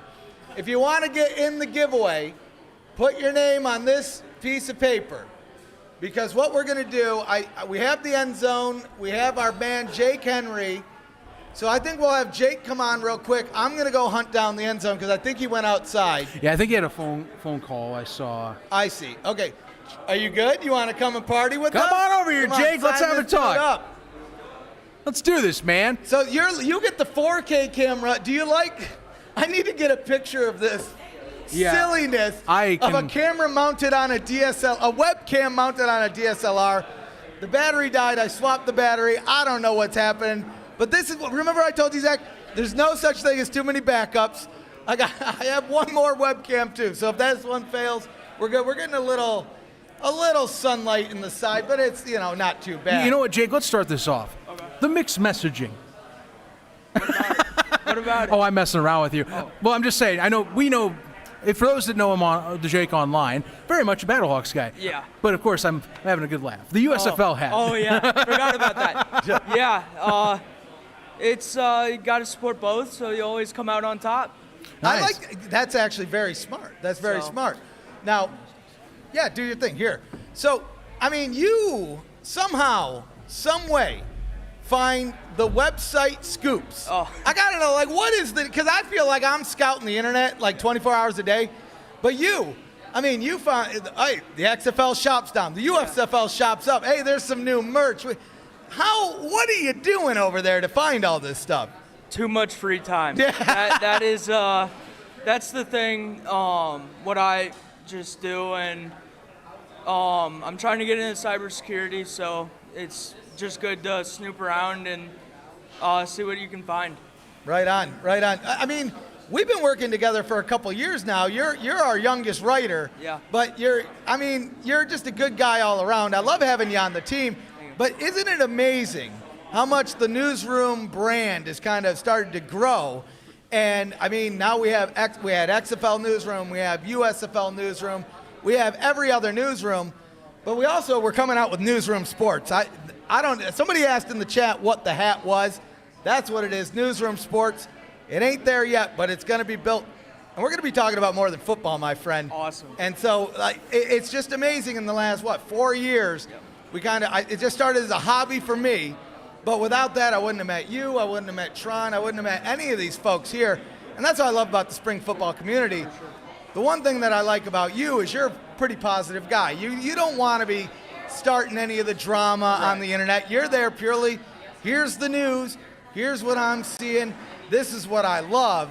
And I wish there was more folks like you. I mean, I don't even know how old you are. Are you 18 yet? Yeah, I turned 18, let's say 16? Yeah. 2 days ago. Oh, turned 18 2 happy days ago. birthday to Jake! So, oh my God, I'm not gonna sing the song at you. Oh, please don't. Because I think somebody owns the copyright on that. Is the big reason. I don't want to get copyright trademark for singing the birthday song. But I mean, so tell me again, how long did it take? You came out from St. Louis. Yep. To get here to Birmingham. How long was the drive there? Drive was about 7.5 hours. Oof. And I did not do it. Don't have my license yet, but gotta thank my dad for that. So. Well, sign him up. Sign up Jake's dad. Is your dad in the house? He was. He's back in the hotel room. Oh, okay, well, good. Tell him to tune in. Okay. Or he's missing your spot. Yeah. And I'm just glad you made it out here. I'm assuming, are you going to be out you're going to be out tonight? You're going to be out here tomorrow as well? Oh yeah. Oh, we'll be partying. Yep. We'll be having a good time. Nice. So what's your favorite part of Birmingham so far? Favorite part of Birmingham? I want to say SpringStock, but that's the obvious answer. It's the right answer, but go on. But Pies and Pints last night for dinner was just a really good experience. Had a lot of fun, and I'd definitely go back there. So I can't remember who your team is. Who's your USFL team? Go Bandits. All right. Go So, Bandits. yeah, of course, with Oh, that yeah. Teamu connection. Tamu, Bruno Bruno. Reagan, Keith Mumphrey. They have Jordan Lasley, who was on the Battlehawks for a little bit. I think he got drafted by them. Uh-huh. And it's basically Tampa Bay Battlehawks. And I can't fault you with that. I think they're going to be a strong team. I think, like I was saying earlier, I think Todd Haley's a really good coach for Teamu. And I think Teamu having the familiarity around there, again, Bruno's a little bit different, but with Mumphrey out there, I mean, it takes you, they only had a couple weeks to practice and gel, but he already has some of that experience.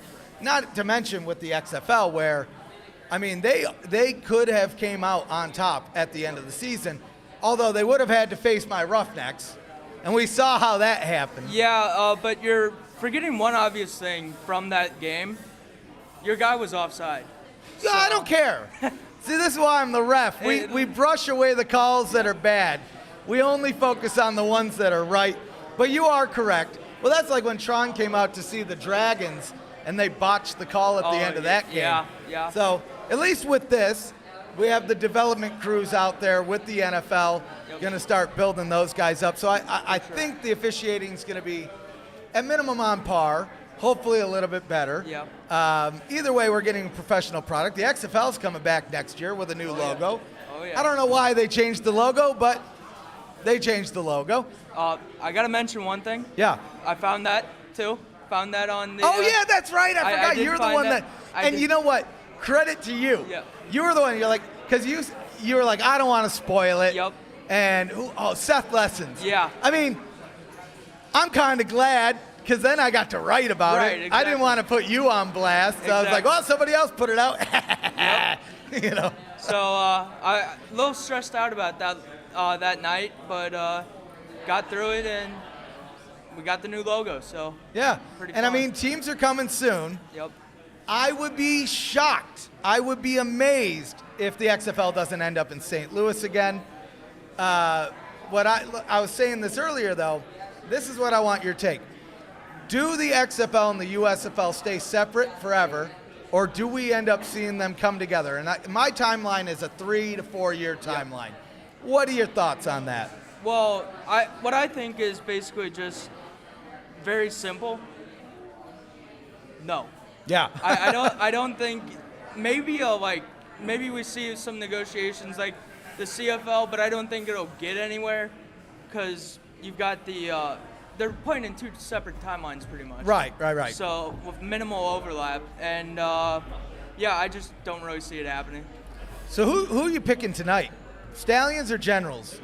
Good question. You got Luis Perez probably starting. I mean, I haven't heard yet, but I'm going to have to go the Birmingham team, Birmingham Stallions, because we're in here, we're celebrating, we're having fun, and Birmingham. Sign them up. Birmingham Stallions getting signed up. I haven't even showed this off yet, but I got the Birmingham Stallions belt buckle here, guys. Nice. We're going live. Belt buckle. Stallions are roughing them up tonight, baby. Nice. And I don't know who Zach's picking, but it better be the Stallions, or there's going to be a mob in here now. Yeah, totally. Anyway, enough about that thing we were going to do at the end of the show. Jake, I know I'm stepping aside. Glad to have you here, man. So, look, we got the XFL stuff that also came up here. Battlehawks, it's got to happen, right? It's got to happen. Yep. I got to go back to the Dome. Oh, yeah. You know? Yep. I love St. Louis, too. I mean, the city's great. They got to come back. Yep. They do. I mean, there's nothing that I think would stop them from coming back or from not coming back, but it's just a matter of time, I think. Mm-hmm. But now the real question is, who are they going to put in St. Louis as a coach? I like what I'm seeing from Hazlitt. I think that the reunion could be there, and it could be fun. What do you think about, like, say, the tight end connection, like Anthony Becht going back? Like, you know, Jonathan Hayes was there, tight end coach that then converts to it seems just like kind of like a parallel. Yeah. Well, that's a good point. If you read it, he was a offensive coordinator in high school, or at a high school. Mm-hmm. So I would think maybe needs a little bit more experience to get maybe needs a little bit more head coaching experience. He does have the tight end job with the what was it? The AAF team. The Fleet. Fleet, yeah. So I just really think he needs a little bit more experience, but I think if he gets that and whenever he's done and really just ready to go, I think he could be a good coach. I think so, and I think that I put him I put in a category. He was my wild card, is what I called it, because minimal experience, but someone that I think as a player you're taking a chance on and things. So obviously that's the league's play, is that they're looking for guys that haven't been in that role and that maybe they're taking a swing at, which makes me explain my position on Jim Haslett. I put him as a meh. But it's because you look at everyone else and I go, high profile, out of the box, standard. Okay, the experience is there. I'm saying that. I'm just saying that compared to the excitement level, that's what I was putting on there. And I don't know if you have the same sympathies, but that's my opinions. It's okay to share those. That's what I'm trying to say. For sure. Jake, I got one last thing here before we switch over. What is your secret to finding these nuggets, man? I swear, you dig all the time, and people around on social media, they go, "Where does he get this stuff?" He finds this stuff, the website merch. Sometimes with the rosters we've seen, how do you dig all the time with this? It's funny. We were actually talking about this before you got back, and basically what I said was just too much free time, and just trying to get into cybersecurity, so got that, putting things together and practicing and all that, so got those. That's how I do it. Awesome. Well, Jake, thank you for coming by. I'm glad to see you, man. Glad to see you, this is another person that I've been wanting to get a hold of and meet in person. Seriously, as Stefan has said here, it has been a whole day of getting to see people and faces that we associate online. Yep. You're another one. Jake, glad to have you here, and glad you came down from St. Louis for this too. Road tripping it. I'll be doing that in 3 weeks from Indianapolis. Nice. Yeah. Thanks, man. Thanks for having me. Hey, thanks for coming along. We'll see you tonight. We'll definitely be having fun. And we're gonna keep on this train rolling here as we get into our final half hour with a bang. We have one last guest, and then we're announcing I have the giveaway winners ready. Good. But you got to stick around after our next guest to learn. We're gonna bring on a guy who, I'm telling you right now, this dude is one of the top coverers in terms of spring and alternative football. It's the End Zone. Coming on to the show. Sign him up. How you doing, man? Well, we were joking about it earlier. This is the big face reveal. Most people online, I don't know if there is any pictures of you online. Maybe there is, maybe there is. I wasn't looking. But I do know that a lot of people on our Discord said, this is the face reveal. So I watch your videos, and you don't post your face, or at least often that I could tell. Yeah, so it's difficult because I'm in college, Right. And then being in dorms and being in crowded fraternity houses, there's really no place for a setup or anything. So I've had to move basically for the past year just to voiceovers. But hopefully one day, I have my camera, but we'll see how that goes. We'll see in the future. But I will say, I'm very excited to meet the ref. I'm excited to meet you. I mean, this is a two-way street, buddy, man. So you're local, or at least close around here, right? Yeah. I am local to Birmingham, so I grew up going to UAB games. Wow. I'm a Notre Dame fan. That's really random. Shame on you. Shame on you. Who do you like? That makes me happy. I like Notre Dame. Good Shame sir. on both of you. Go blue, baby. Come on. Oh, no. Oh, hey. Anyway, I won't derail this any longer. But I've gone, I went to every single Birmingham Iron game, and that's where I started my channel, covering the Alliance of American Football with the AAF zone. Then that folded. I lost 2,000 to 3,000 subscribers, and then I had to, in the period of a week, I was like, okay, how can I save my channel and change things? So I came up with the End Zone. I covered the NFL, college football. Then I was like, it's hit or miss, and I just want to cover spring football.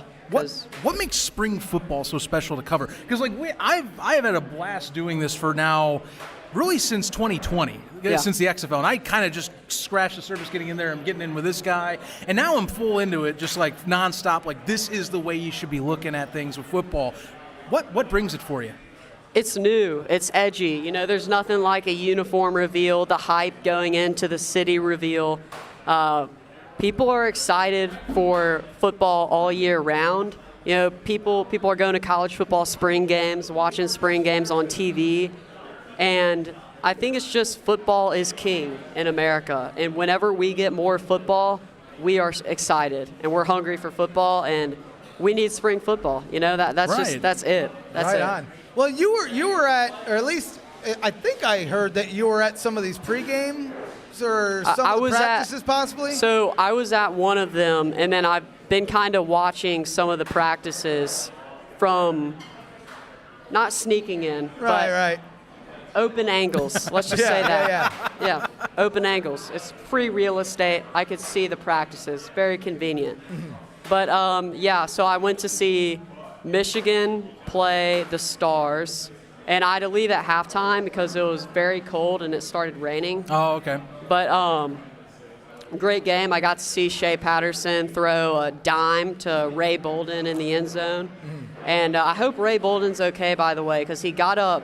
He was kind of hurt, and I saw that he's on the questionable list, but we'll see how that They goes. did cut off that highlight right as he got to the ground, kind of going up for that catch. So, yeah, hard landing. Yeah. I can understand. I will say the best thing about being at that game, and I hope they have this at future games, the players were in the stands. So it was me, one of my best friends, and then just behind us were all the players. Oh, wow. Whenever someone on the field would throw an interception or do something bad, you heard it from an encore of funny comments, some not suitable for live TV, I'm sure. But it was quite the experience, I'll say that. Okay, you were at the game. People want to see it in a game setting besides preseason, but you still saw it. The OT format, how did it look? So I didn't get to see the OT format because I left. Darn. But I will say this. It's better than the NFL's overtime format. There you go. And really for player safety, it's better than the college overtime because the college overtime can go on forever. And I know they've made changes to the college overtime that even have some aspects of this shootout. But I think that this shootout overtime is the future of overtime. I do think that the NFL is going to switch over because I've been humble and able to interview players who played in both the NFL. They played in NFL overtimes, and they said they're not fun because it's like playing 5 quarters of football. Right. And injury-wise, it's not worth it. Stress on the body, something we got to keep up and understand. You want to be able to preserve. I mean, this, of course, the discussion is by July, you got to preserve yourself and get into camps. Yeah. So, like for this. But overtime alone, I think the NFL did change it, of course, to the way it should for the playoffs. Right. But I want to see the regular season one overall, like you're talking. I think it deserves the changes for the excitement level needed. Because if it's about the broadcast, if it's about the entertainment value, which the NFL at its core, football at its core is an entertainment business. Yes. So why not make it more entertaining and more of a draw if this situation... Because if I get the OT that it is right now, I roll my eyes at a coin flip. Because once that coin flip lands, I'm going, odds are it's going to be the coin flip. Statistics show it's going to be the guy that wins that coin dropping on the ground. Just that's the thing. Here's another one for you. The digitized first down marker, making a lot of conversation lately. Where are you at with it as you look at the football landscape for it? So I've always thought that that's been something that football should have. It's really a measure of whether it's worth it or not. I think Sam Swartzen, I don't think I pronounced his name last name right, but he was the XFL rules, doing all the data analytics, things like that. He was talking about how for a league like the XFL or for the USFL, like it makes sense, but it also costs a lot more money. So, and you don't really measure the chains that much in a game. So is it really worth it? I think it is the future. I don't know how soon it'll get adopted because it probably costs so much money, have a chip in a football. Yeah. You always make the joke in the Alliance of American Football, I think Trent Richardson scored his first touchdown and spiked the football, but got fined like $2,000 because he broke the microchip in the football. So, the footballs are expensive. But we'll see how it works. I had heard when the Alliance was collapsing, like that whole day when everyone was ransacking offices, that football is one of the first things that they went after because of the chips. Because those are expensive. Those are expensive pieces of equipment. Yeah. Now the rest of it's just sitting in old Frank Murtha's warehouse, waiting for that Major League Football to kick off. And it seems like it's going to happen, but I'm still amazed by it. Look, you've been a guy for a while that, you've talked to Frank in person. So Major League Football, obviously for those on the stream, for those in here, that's a third entity that kind of looks like it's maybe now going to go. They did 3 coaches. Sounds like they're working some things out. But this looks like it legitimately is happening now. Yeah, it's happening. I think, it's trying to pick my words correctly. Sure. They're going for an investor season probably for the first go-round. And I think that's smart. I don't know if it's going to be as big as the USFL or the XFL, and I don't know if it ever will be, and I don't know if that's their goal.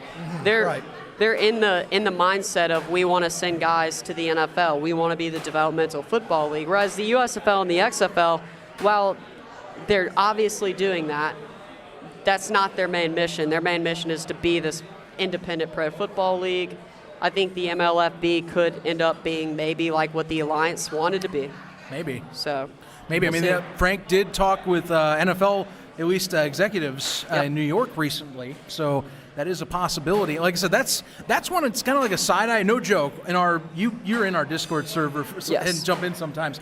The MLFB section, it is a completely different world. It is more invest. I have never thought I would get this invested into Wall Street talks than I did with MLFB. Stocks. Stocks everywhere. I know. Just when you think NFTs are all the rage, we're back in penny stocks with the MLFB. I know. I could make a shotgun amount of memes about hitting that 3-cent mark. Yeah. It is funny that you bring that up. The people have been pissed off about the NFTs and stuff like that. And I even made a video and I got backlash, trying to explain.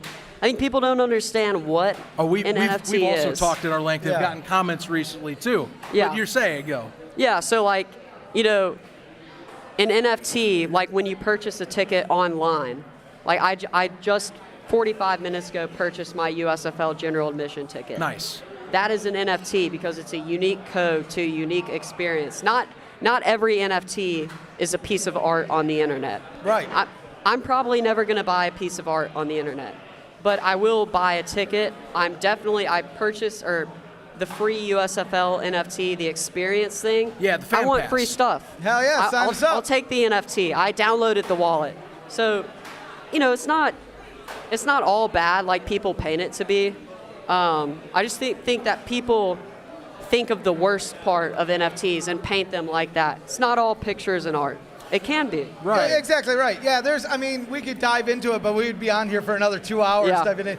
I'm trying to explain this stuff at my day job to people in their 50s and 60s, and if you think that 20s, 30s have a hard time with it, they don't. It's a whole different world, man. Yeah, we're quickly turning into the NFT podcast. Yeah, excuse me, sir. Have you heard of NFTs? We'll probably get a boatload of sponsors. We talked about NFTs once in our inbox. We had 3 NFT projects. We're like, hey, we'll pay you to promote our thing. I'm like, it was what was it? It was pictures of little dogs or something. Yeah, nobody that watches our show is gonna buy a picture of a little dog. I'm sorry. Offers seemed cool, but it was stay aside for this one, But look, it's gonna happen. We've talked on show at length. He's more pro. I'm very much more not. But I'm not going to flat out tell you that it's going to just go away overnight. It's going to stay. Well, for example, if we want to really be fair, the XFL's already trademarked. They're going to do not only NFTs, but possibly their own currency. Yeah. So it's coming. This is a normal thing that is going to stick around. It's not going anywhere, ladies and gentlemen. I'll tell you this. I'd rather see NFTs from the XFL than a currency for the XFL. Now I like cryptocurrency, but I hate things like Atari created a crypto coin. There's no point to any of that. Anyway. Well, I imagine it's going to be something like where you get their cryptocurrency and you can then like use those points like a reward. Yeah, I think that's what it's going to be, and that is in itself is an NFT. I hope that what they do is they do owner pass NFTs. So the Premier Lacrosse League, I'm a big lacrosse guy. They did where people could basically they auctioned off owner passes. Yeah. And those were their NFTs. And you got to talk to the team, you got autographs, you got all these things. I hope that's what they do. I hope they do more experiences. And I think that's what the free fan pass, that's what they're saying. And I'm going to check it out because I want to see what comes with it. It's the in Birmingham perks that they're claiming that they're going to do. So that's why I'm intrigued by it myself. I got to go back for you with the football in terms of just talking about these leagues here. Let's see, because we got MLFB, of course, XFL, USFL. I mean, honestly, do you dabble in arena? I mean, you're kind of the essential alt-spring guy in the community, one of the guys for sure. Well, so I've been trying. So it's tough because there's so many leagues. First of all, and I'm going to start covering the CFL. I've been working on bringing on somebody to help me do that. The hard part about arena is I can't watch all the games, and I have the same problems with the ELF. I love the ELF's product, but I can't watch it because I don't really want to pay that much to watch all the games overseas. It is a bit of a price for the pass. I real story, forgot to remove the renewal. So I got slammed with $120 worth of things. I'm like, where's this coming from? Oh my God. Those will get you. That happened to good old Jake over there too. He forgot to take off the renew for the ELF. So you guys. I'm with you. I did the same thing. We're in the same camp, unfortunately. We should make a Discord. I'm sure that there are a lot of people who are getting hit with these hidden charges. Burned by subscription services. Yeah. Sounds like a Reddit to me. Yeah. Oh my goodness. Man, it's been a day. It's been a day. I can't believe that we're actually almost done with this stream because I was telling you kind of in intermission, we didn't even have the audio working when we were supposed to go live. I don't even know what we did. It just started working. I don't know. Right. Technology. I don't know. Technology, I'll exactly. take it. Yeah. I'll take it. That's all. And when I set all this up, even though we didn't try your mics and all that, I had all this all set up at the house and all ready to go. Such is life, everything changes. But tell you what, here we are. Do we have enough time to do a quick mascot ranking? I think we could probably make it happen. You want to stick around and rank some mascots? Rank the mascots? Yeah. Well, I don't have much input on the top half, but I can say that the Philly Stars Blob, is that what it's called? Yes. Blob? I think he's last. I'll go ahead and say that. Come on, right. That's my favorite. He's scary. Think if you're a kid and you see Blob coming around. I don't know. Hey. Well, let me ask you this. Let me ask you this. What's your favorite? I like the Breakers mascot. I thought he was cool. Dave the Wave's my number one, too. The Colgate man? Yeah. Sign him up. Dave I like him. Mm-hmm. Yeah. I'm not a fan, and I might get some angry looks in here. I'm not a huge fan of the look of Stanley the Stallion. He looks like somebody you would meet at a convention. I'll leave it like that. And I won't go any further. There you have it, USFL fans. The ref hates the Stallions. Oh, that's not true. I love the Stallions. I'm not a huge fan of the mascot. But the Blob is my favorite, so that just shows you my taste. Just shows you, because everyone else hates it, and I love it. I'll tell you something funny. So we have lacrosse practice where, like our school lacrosse team for college, first, we practice at the fields where the other teams practice, so it's the Gamblers and the Breakers. But we also practice at, like, the intramural fields, and we were having practice out there one night, and the Philly Stars were throwing. Uh-huh. So we got to meet, like, Brian Scott, like, Brendan Eagles was out there, all the wide receivers. Okay. And they were actually, I don't know if it was a USFL person, but they were, like, filming and doing, like, cool pictures and stuff. But it's hard not to root for the Stars with Brian Scott. Yes. Great guy. Yes. Great guy. We have been saying praises for this most of the day, if not just other shows. Dude has just been getting me just pumped up the fact that they got him picked up. Yeah. You have Andrus coaching him. Yeah. Perfect I'm super duo. excited to see Perfect that. I think I did my game previews, and again, game previews in week 1. I even said it in the video. That's honestly the most fun thing about spring football in a new year.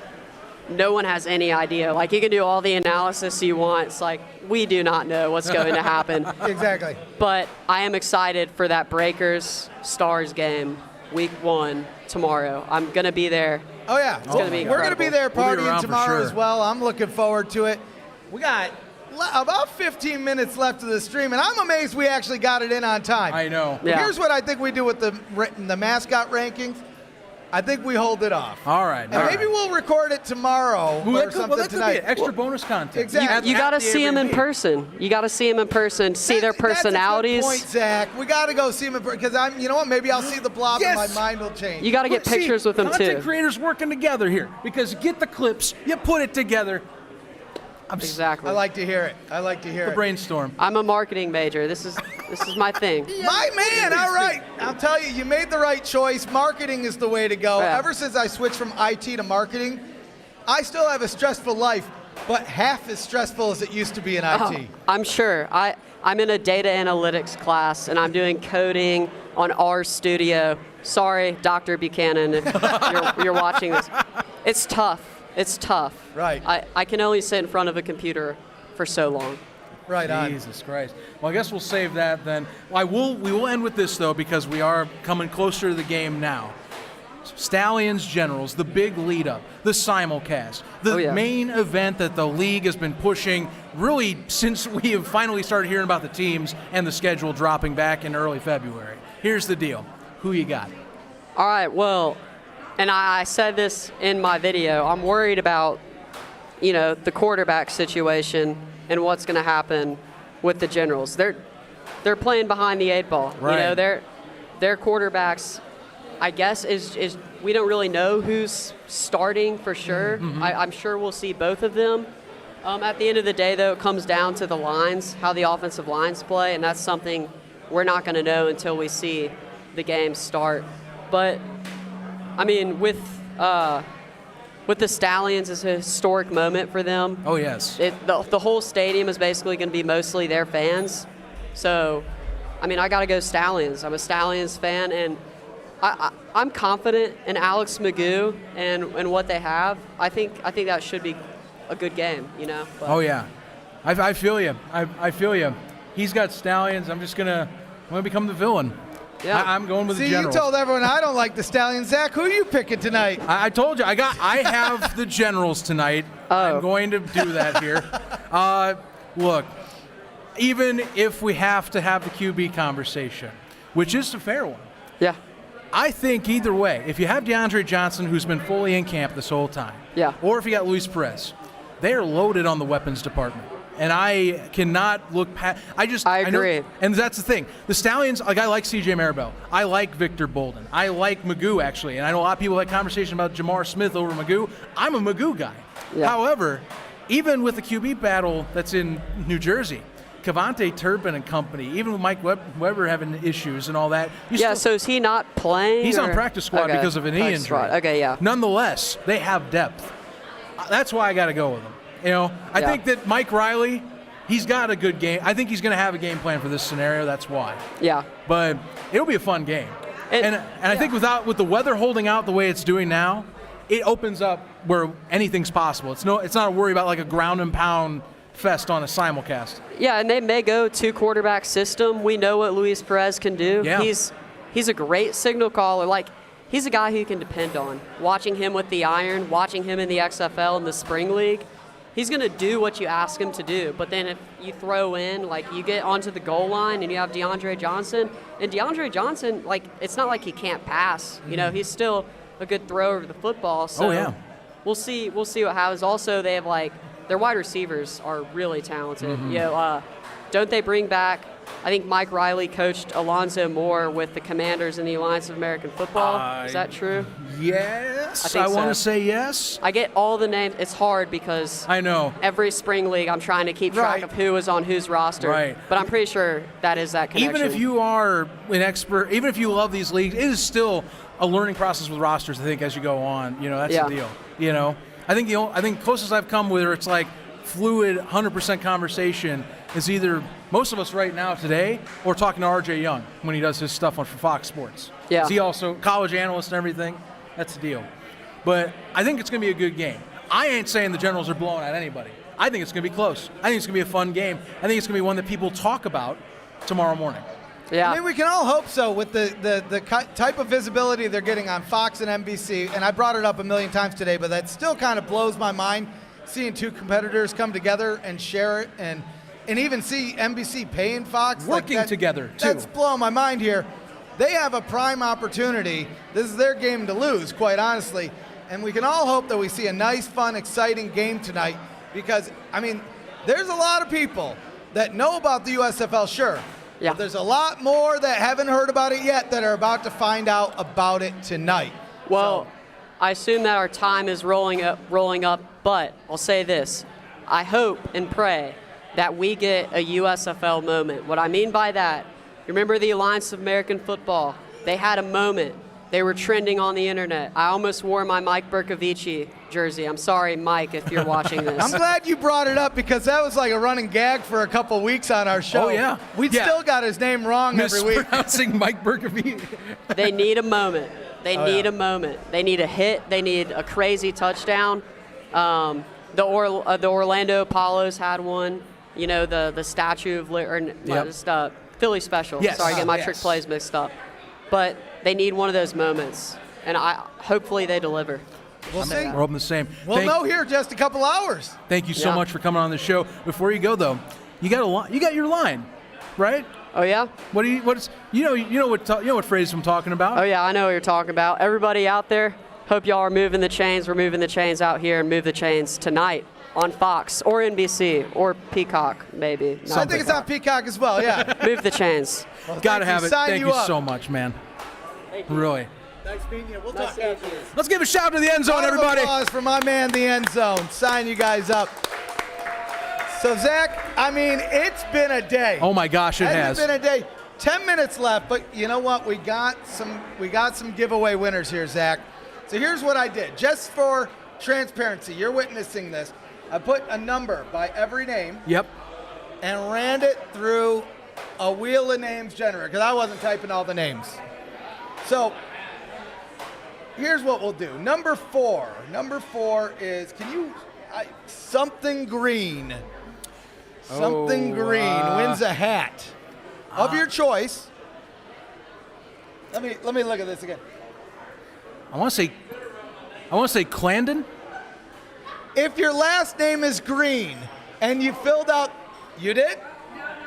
She didn't fill out. Oh, Green? Clandon? Oh, there you go. Thank you. Get over here. You need to learn how to write your first name better. I'm joking, of course. Pick your hat of choice. You got the Bandits, the Stars, and sign you up. Bandits, go. All right. Hats are going first, and then the grand prize is a Steve Young LA Express jersey. From Royal Retros, which, by the way, you can save 10% off of all your purchases at royalretros.com with the code USFL Podcast. So here, do you want to list off the next one here? That one's easy. Yes, I will. Graham Buck, if you are in the building, you have won a USFL hat. Graham Buck. Or Burke. Graham Burke? Well, it ends with ends with a K. That you? It starts with a B, ends with a K on the last name. Nope. Okay. Well, we'll might have to pick another name. Well, maybe we'll run this one more time. Let's see. So number 8 here. Shauna. Oh, my man, Shauna. My man's wife, at least. Shauna, you won a hat of your choice here. We got the Stars. We got the Breakers. And I have a good feeling of which one is going to go here. We'll take it from her. Sign you up here. Next one. All right, let's see what we got next one up. So I think we're going to run the hat one more time. Okay, one more. Last hat here. This is a championship version Philadelphia Stars hat. Number 9 is Ed Wilmot. Ed Wilmot, are you in the building? Ed Wilmot. Is there an Ed Wilmot in the building? Oh, he might have left. Nobody wants Some people the might have Stars left hat. early. All right, one more spin, baby.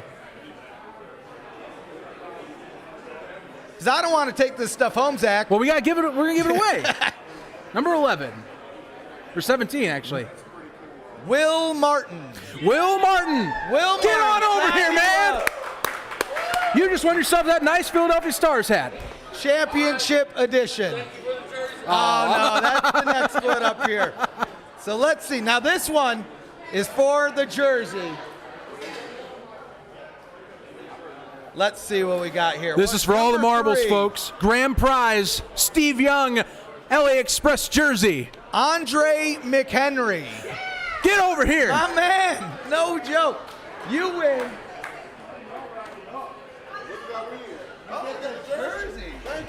Look at this. Make sure you go follow Retro. Let's make sure we get a photo of Andre here with that. We're going to get a photo. Get all the winners here. Winners. We aren't going to leave like out getting those. 5 minutes. 5 minutes and we're getting a picture with all the award winners here. What a day, Zach. I know. We're here. And this means I can start drinking soon. This means the adult beverage. See, the voice is starting to get a little loose. I'll tell you, gone. this Pepsi did a great job. Hey, can we get another shout out for Todd English Pub here? Yeah! Seriously, they have been so damn good to us. And make sure you tip the waitresses and tip them well. Tip them well. What a day. So, okay. I have the Stallions. You have the Generals. I do have the Generals. I think we both agree it's probably going to be a close game, though. I think so. I'm looking forward to it. Tomorrow, triple header. If you see us out there, come and say hi. We have trading cards, by the way, too. If you haven't picked up a trading card, we'll bust them out after the show and kind of walk around. But if you see us, come say hi. Have a good time. But I think we wrap things up now. I think so. Closing words in our final 5 minutes on air. So, you guys know the drill. You can find us on social media at USFL Podcast. There you go. Facebook, Twitter, Instagram, also on YouTube. Every Friday, 9 a.m. Eastern, we're putting out a new episode. And if you aren't subscribed, click subscribe. Click the bell. It builds morale. Get signed up. We're having fun. Join. We were talking about Royal Retros. You can save 10% off all your purchases at royalretros.com with coupon code USFL Podcast. I'm just ready to go out and see some football. If you guys aren't planning or didn't know about it, 6:30 tonight, 6:30 Central rather, 7:30 Yes, 7:30 Eastern. Fox and NBC, inaugural USFL game. But right before that, we have United by Football. And you know what? I think we're going to go pop over to the Outkick tailgate party as well. So if you want some more content, head over to the Outkick channel because they're starting in about 30 minutes. 30 minutes. Support the spring football community. Support the USFL community. I mean, this was a blast. This was awesome. Had so many different shows here, so many different podcasts, different guests. I don't even know where to go from here. Like I said, my voice is about gone. Yeah, the game you hasn't even started You yet. seem like you're almost KO'd on that voice. We're getting there. Look, that's the thing. We are going to try and head over to the Outkick tailgate here. We just got to break things down. But seriously, for those that have tuned in, those that are here at Todd English, you people have been awesome. I couldn't have imagined putting on an event like this in a long time. 3 months ago, I didn't think that we were about even putting something on that was this scale, and yet we've done it. I've met so many people I've been wanting to meet for a while, including you in person. I know. For the first time. I keep forgetting that this is the first time we met in real life. And you know what? We had a couple problems, learning lessons, but you know what to look forward to now. Yes, we do. July 3rd, meet us down in Canton, Ohio. The party's in the parking lot, hopefully, depending on weather, for SummerStock. We're here for SpringStock. Join us for SummerStock July 3rd at the USFL Championship. July 2nd, too, we're going to be doing a tour of the Hall of Fame with the USFL community. So stay tuned to USFLnewsroom.com. Stay tuned to USFLcast.com. And just tune in every Friday, 9 a.m. Eastern, on YouTube or your podcast platform of choice. And I think that's it, right? I say that we're going to be tuning on out. And honestly, folks, enjoy the game. Enjoy United by Football. And we're just glad to be here. Birmingham is lively. Right? I mean, look, here's the deal. I mean, hell, Stefan, if you even want to grab that camera, show them how it's filled in the last half hour. I'll just keep saying it. I mean, we started out, we have had a great crowd here today, but it's getting rowdy with USFL fans in here, am I right? I mean, seriously, I'm seeing Michigan Panthers gear, I'm seeing Philadelphia Stars, I've seen Maulers, Breakers, Bandits. It's not just the Stallions. People are coming on out to view this game. It's been great.